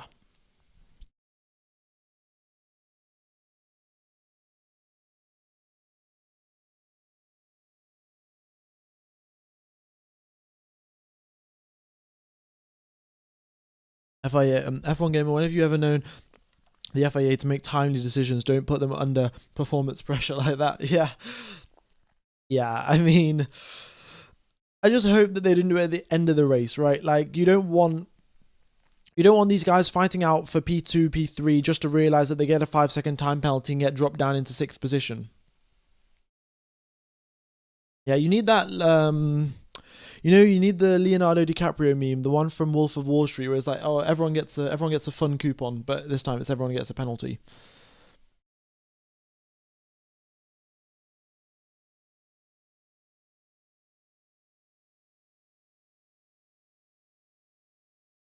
Okay. So, yeah, what are your predictions, folks? What do you think's going to happen now? Standing restart, Antonelli on the left-hand side. Oh, no, Antonelli on the right-hand side. Hamilton on the left-hand side. And clean part of the circuit for Antonelli. Dirty part of the circuit for Hamilton. Yeah, let's see how this goes. Hamilton scootering away over to the racetrack. No way, what's this? Who's chasing behind Lewis Hamilton while he's on his scooter? What's going on?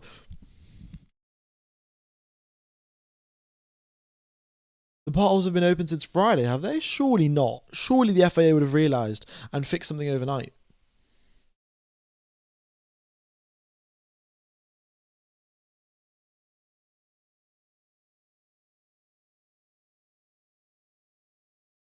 Oh, that's his media officer or something, or his like I don't know,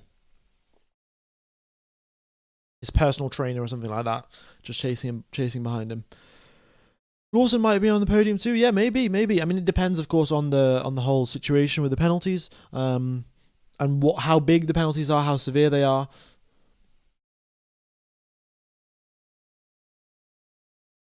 No, Lewis had a penalty before, but he served it, and now he's again under investigation. The same thing for Hadjar, under investigation for a penalty. Surely the FAA would have realised, remember Las Vegas 2023. Yeah. They don't learn from their mistakes, do they? Drivers should come to Montreal to learn to drive with potholes. We have thousands of them. I'm sure, to be fair, I'm sure everyone in every country in the world thinks that their potholes are the worst. Yeah. But I also imagine that there are bad potholes in a lot of places. Why have you written one-stop race if it was a two-stop race? It's the drivers drove through the pit lane, and that's why it looks like they've done more than one stop. And the other thing is that when there's a safety car comes out, you always get some extra pit stops. So no penalty for Ocon. These guys have no respect for tradition. Yeah, that's a good point. I mean, Ocon currently in 11th. He'll get put up into 10th position, right? George Russell has got a drive-through penalty. Just a reminder here, folks. Just a reminder. Drive-through penalty for George Russell.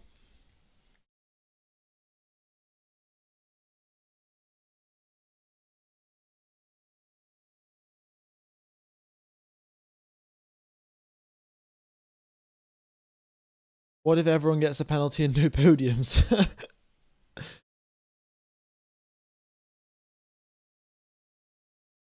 I don't know what they're talking about over here on the radio. Deployment issues, this, that, and the other. Yeah. So, folks, we'll have a formation lap, right? They'll drive out the pit lane, they'll weave round left, right, get those tyres up to temperature, they'll line themselves up on the grid, and then we'll go racing.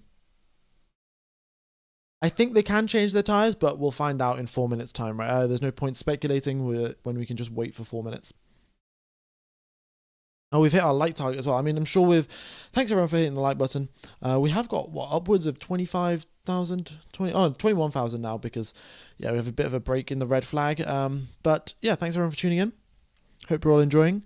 If you haven't hit the like button, be sure to do that. Will be good to have you guys around for the rest of the season. I will be commentating in the Spanish Grand Prix. So yeah, that's next weekend. Oh, we got some gifted memberships. Oh, cheers, buddy. Birth Neohuth off 1213. Much appreciated. I thought Monaco was a mandatory 2-stop. That was last year. They changed the rules. They thought it was a stupid idea, and they changed it back to a 1-stop. What will happen to Gasly? Gasly has got 10 seconds worth of time penalties as of this very moment. So he will get dropped down 10 seconds. He doesn't have to come into the pit lane to serve them or anything like that. He will just have to... he'll get 10 seconds added onto his race time. Piastri's just been told over the radio that he should not drop more than 10 car lengths away from the car in front because there's potential issues for penalties there, and that's of course referring to Hamilton and Hadjar being under investigation. I mean, come on, like race control, stewards, like 2 minutes left till the restart of the race. Just give out the penalties now, or don't give out the penalties. Just close the investigation and let us have a nice race to the finish. No, it's still not completed. They're both still under investigation.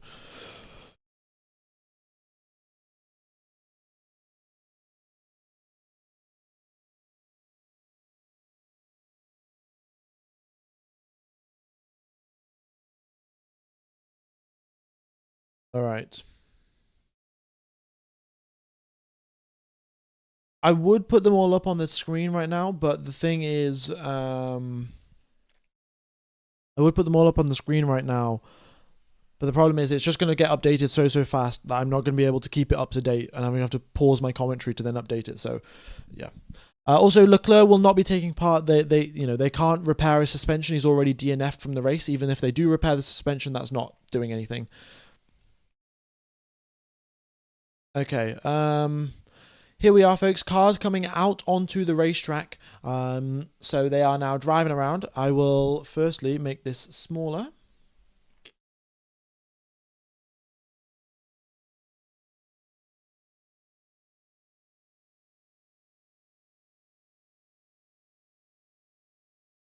Okay. As you can see there, we've got drivers moving around.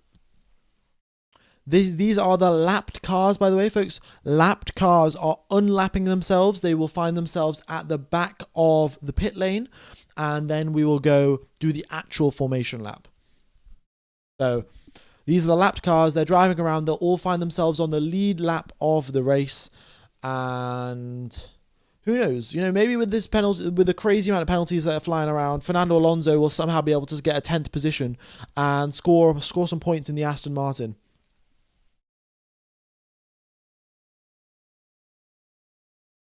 Okay. How to watch the race, folks. If you want to watch the coverage, it is Proton VPN. That's the best way to do it.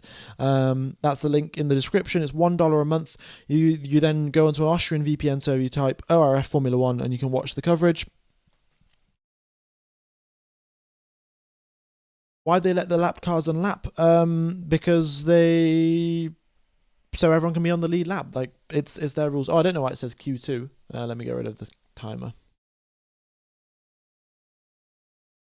Okay, just a quick reminder, right, for anyone that's just tuned in right now. The penalties for Hadjar and for Hamilton, they are both under investigation for dropping too far back behind the safety car queue. The rule is you have to be within 10 car lengths of the car in front of you. And Hadjar and Hamilton both were more than 10 car lengths back, and hence they're both under investigation for a safety car infringement. Now, I don't know why it takes the steward so long to sort this out, because it's quite easy to work out how long 10 car lengths is. They know how long the track is. They can just get the GPS measurements out and work out if he was more than 10 car lengths back, and hence hand him a penalty. But for whatever reason, the investigation is still pending. So we've got safety car, the drivers coming out behind the safety car, and then once that is completed, then they will go racing. They'll line themselves up on the grid, and then we'll go racing. So it's a standing start, folks. Just a reminder, standing start. The safety car will pull into the pit lane, the drivers will line themselves up on the grid, and then we will go racing.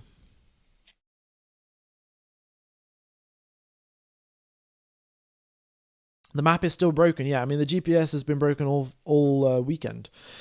Quick reminder, also, everyone is out on a fresh set of soft tyres. Everyone is allowed to change tyres under the red flag conditions, so everyone now out on a fresh set of softs. Arvin Lindblad also has changed onto a set of soft tyres, so that's nicely done from him. He still had to pit, I think, and he still had to pit, so he's achieved his rule change of 2 different tyre compounds. Here we go then, folks. 10 laps of a Monaco sprint race coming up.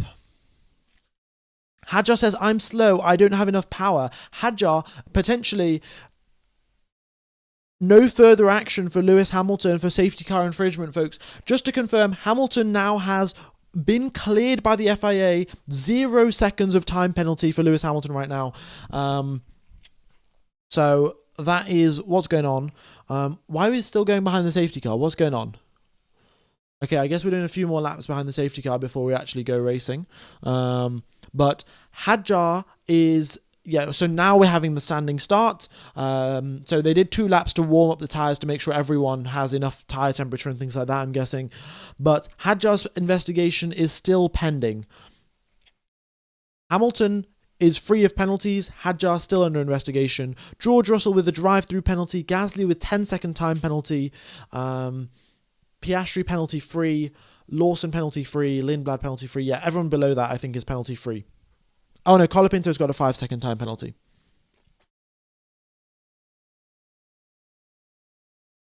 Okay. 5 burnouts. Kimi Antonelli's been asked to do 5 burnouts. George Russell's been doing the George Russell's going to do the drive-through penalty right now. So while the standing start procedure is going to take place, George Russell will do the drive-through penalty. So that's going to lose him a lot less time than it would have. But I think he'll still find himself at the back of the pack. But they're going now to the grid, and we're about to get underway for some racing. I mean, that's what it said over the radio about we're going to do a drive-through penalty. Maybe that's talking about 2 laps time, but let's see. Another little lock-up there for one of the Red Bulls. Right, avoid the speed bumps, not the speed bumps, the potholes, guys. Getting dangerously close to them, but they're, of course, doing their burnouts, right? They've got to get the burnouts done. I know Russell doesn't go into the pits, I don't think. Yeah, just to confirm, Russell does not go into the pits to serve his drive-through. He'll serve it later on, I'm guessing.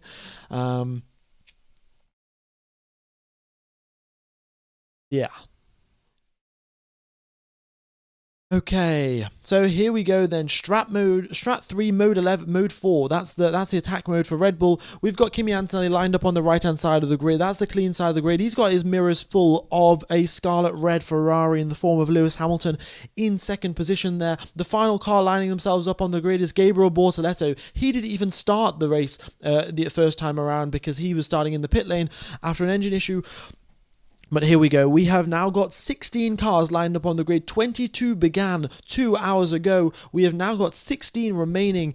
The revs are getting built up. It is 1, 2, 3, 4, 5 lights. And we are racing, folks. Oh my goodness me. George Russell up into P2. Hadjar drops back. Not ideal there for Isaac Hadjar. And a few more overtakes here on this standing restart. Pierre Gasly in P4.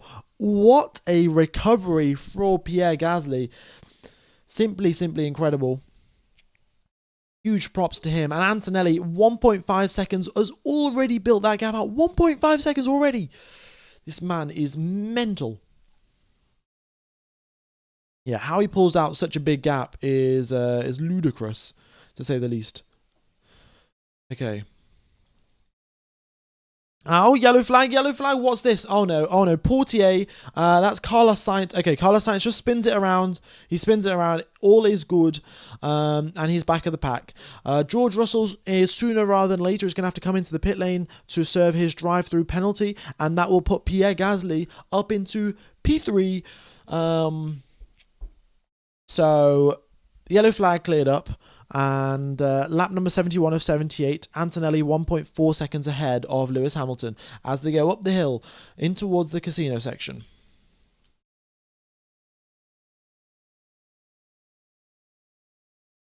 Kimi Grand Slam, it's still on, folks. It's still on. He's still got to keep the fastest lap of the race, right? Everyone else behind him is on fresh soft, so it might be a little bit tough, but he's also got the fastest car. He's also the fastest driver as of today in Monaco.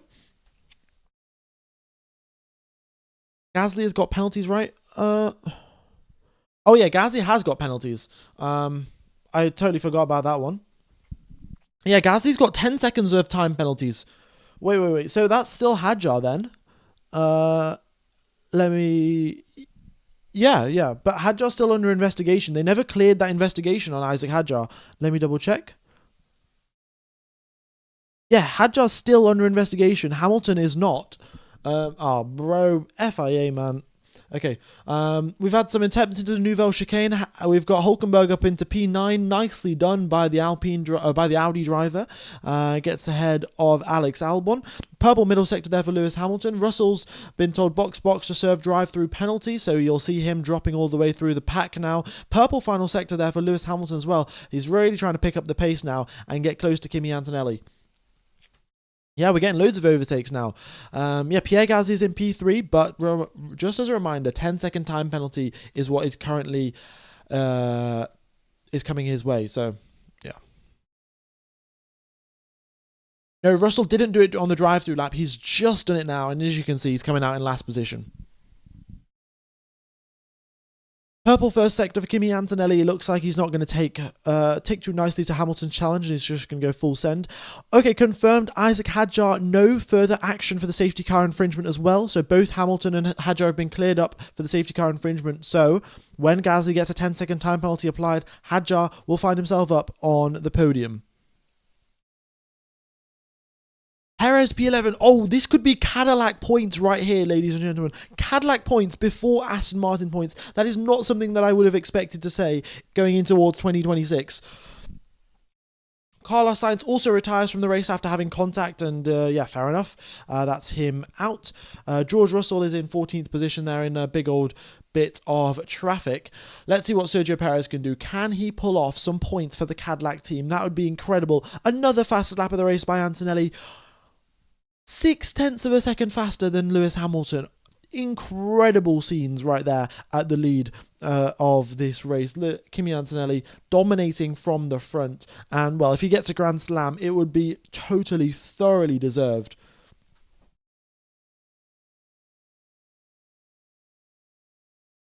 Oh, yeah, we got a replay here. Bortoleto barging his way through on the racetrack in contact with Sainz, and that's the reason why Sainz has retired from this race. Wait, is that Sainz with double contact? Sainz with double contact in two corners, and he just is like, screw this, I'm retiring. Also, his rear right suspension was damaged, but contact with Colapinto and with Bortoleto resulted in Carlos Sainz getting eliminated from this race. Pretty suboptimal, to say the least. They've been noted for causing a collision, has Colapinto and Sainz. Yeah. Hadjar's investigated after the race for a red flag infringement. It just does not stop.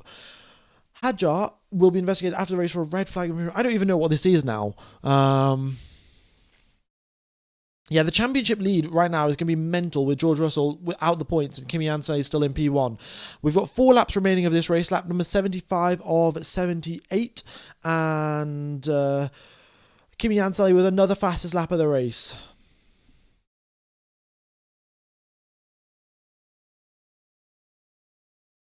Hadjar's also still got no power problems. Piastri's applying more pressure here on Isaac Hadjar. So this is for the podium position, folks. This is for P3. Isaac Hadjar versus Oscar Piastri because Gasly's already got a 10-second time penalty. Antonelli 6 purple sectors in a row. Wow. Yeah, I mean, that is I mean, the guy deserves a Grand Slam. Okay, here comes Oscar then. What can Oscar do? Thanks, Frenchie, for the £2 donation. Don't they need to change tyre compound? They've already... it only shows the 3 most recent tyres. All of these drivers started out on the mediums or the hards anyway, so it's fine.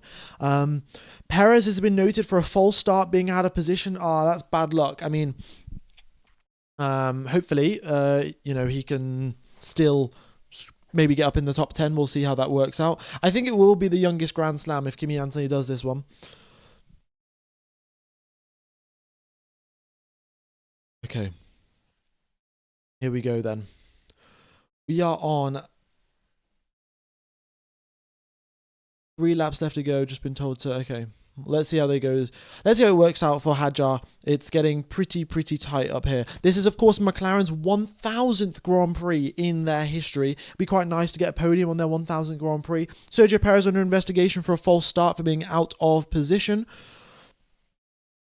Kimi's yellow's laps are quicker than Hamilton's fastest. Yeah, that is true, actually. That's a sight to behold. And 2 more purple sectors for Kimi Antonelli. Wow.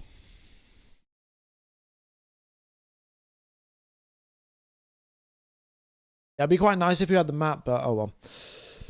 Alright, thanks everyone for tuning in. We've got nearly 30,000 people tuning into the live stream. Thanks everyone for tuning in. You are about to witness the youngest ever Grand Slam in Formula 1 history. Kimi Antonelli having an incredible drive this weekend. And another fastest lap of the race. Another fastest lap of the race, man. Man is crazy good.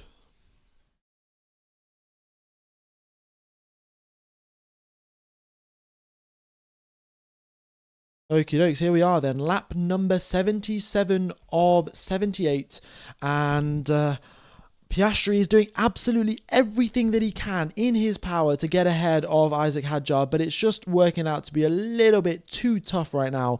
Hadjar's just hanging on, very similar to how Daniel Ricciardo did back all those years back in 2018. He pulled off some really good moves.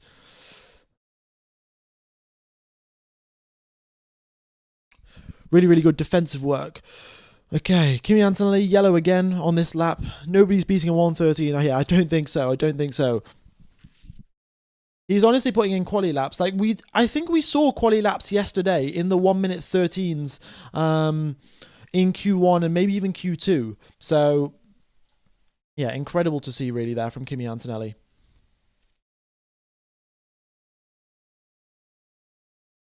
Okay, so this is it. Final lap of the race, ladies and gentlemen.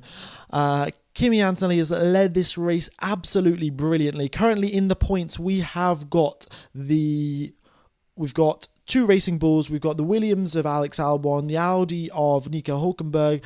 Ocon also there in the points. Sergio Perez could find his way there as well if the final lap goes his way, but looking a bit rough there. Kimi Antonelli, however, our race leader, is making his way through to back, now through the swimming pool section for the final time of this race. He has had a sensational weekend. Pole positions. This season has been incredible. Win after win after win. A huge drift coming out of the final corner to celebrate. Kimi Antonelli is the youngest Grand Slam holder in Formula 1 history. He wins the Monaco Grand Prix and he extends his championship lead to more than 60 points to his teammate Lewis Hamilton in P2. Pierre Gasly is now making his way out through Rascasse, in through the final corner, and he comes across the line with Isaac Hadjar 3 seconds behind him.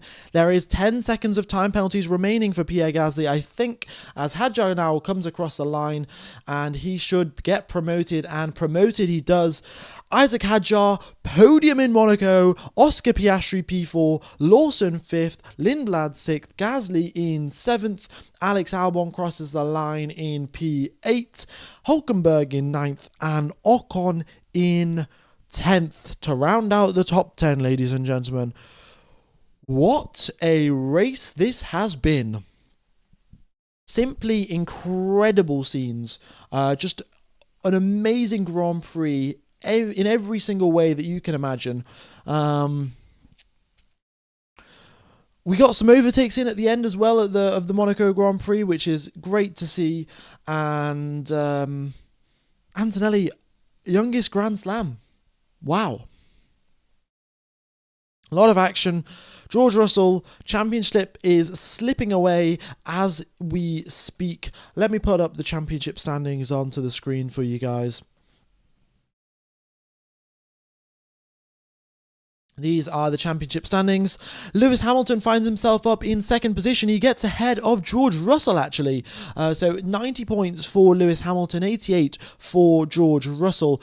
And you can see there what a turn of events this has been. Been marvellous. Absolutely marvellous. Isaac Hadjar on the podium with Red Bull as well. Brilliant job by him. And Hulkenberg's been given a time penalty. Sergio Perez in the points, ladies and gentlemen.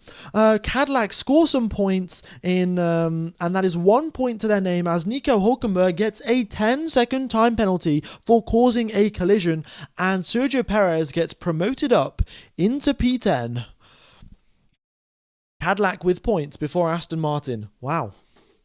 I don't know if Perez's investigation has been concluded. No, Perez will be investigated after the race for a false start. So, you know, there is a chance that that point gets taken away from him. We'll wait and see if that happens. But, yeah, folks. That has been the Monaco Grand Prix. It has been a great pleasure commentating to you guys. Hope you've all had a lot of fun listening in to me yap about whatever. But on the whole, a good race.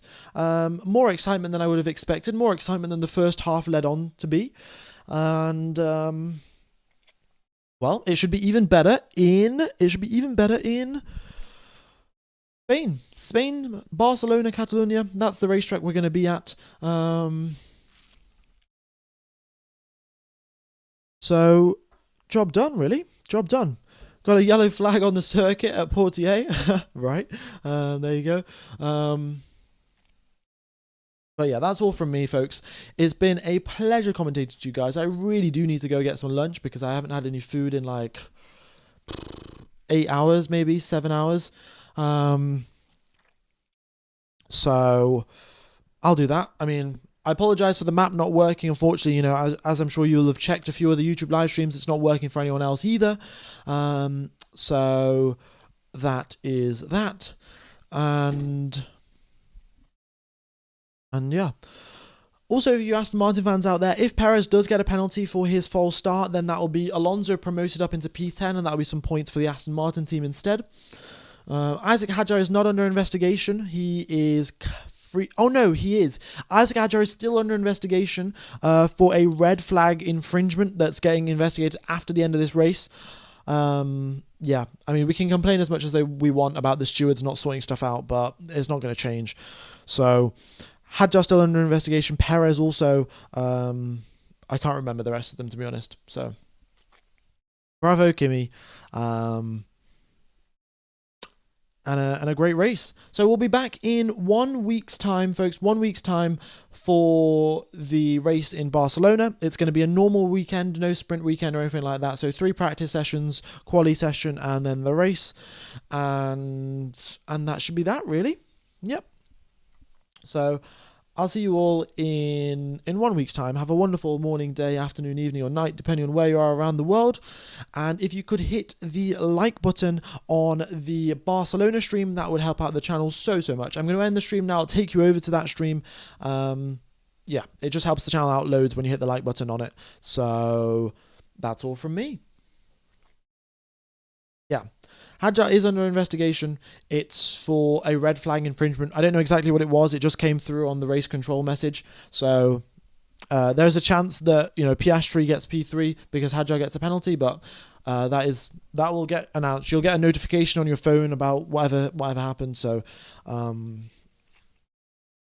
yeah. Cheers everyone for tuning in, and I shall see you all in a race in 1 weekend's time in Barcelona. Bye bye, folks. Bye bye. Yeah,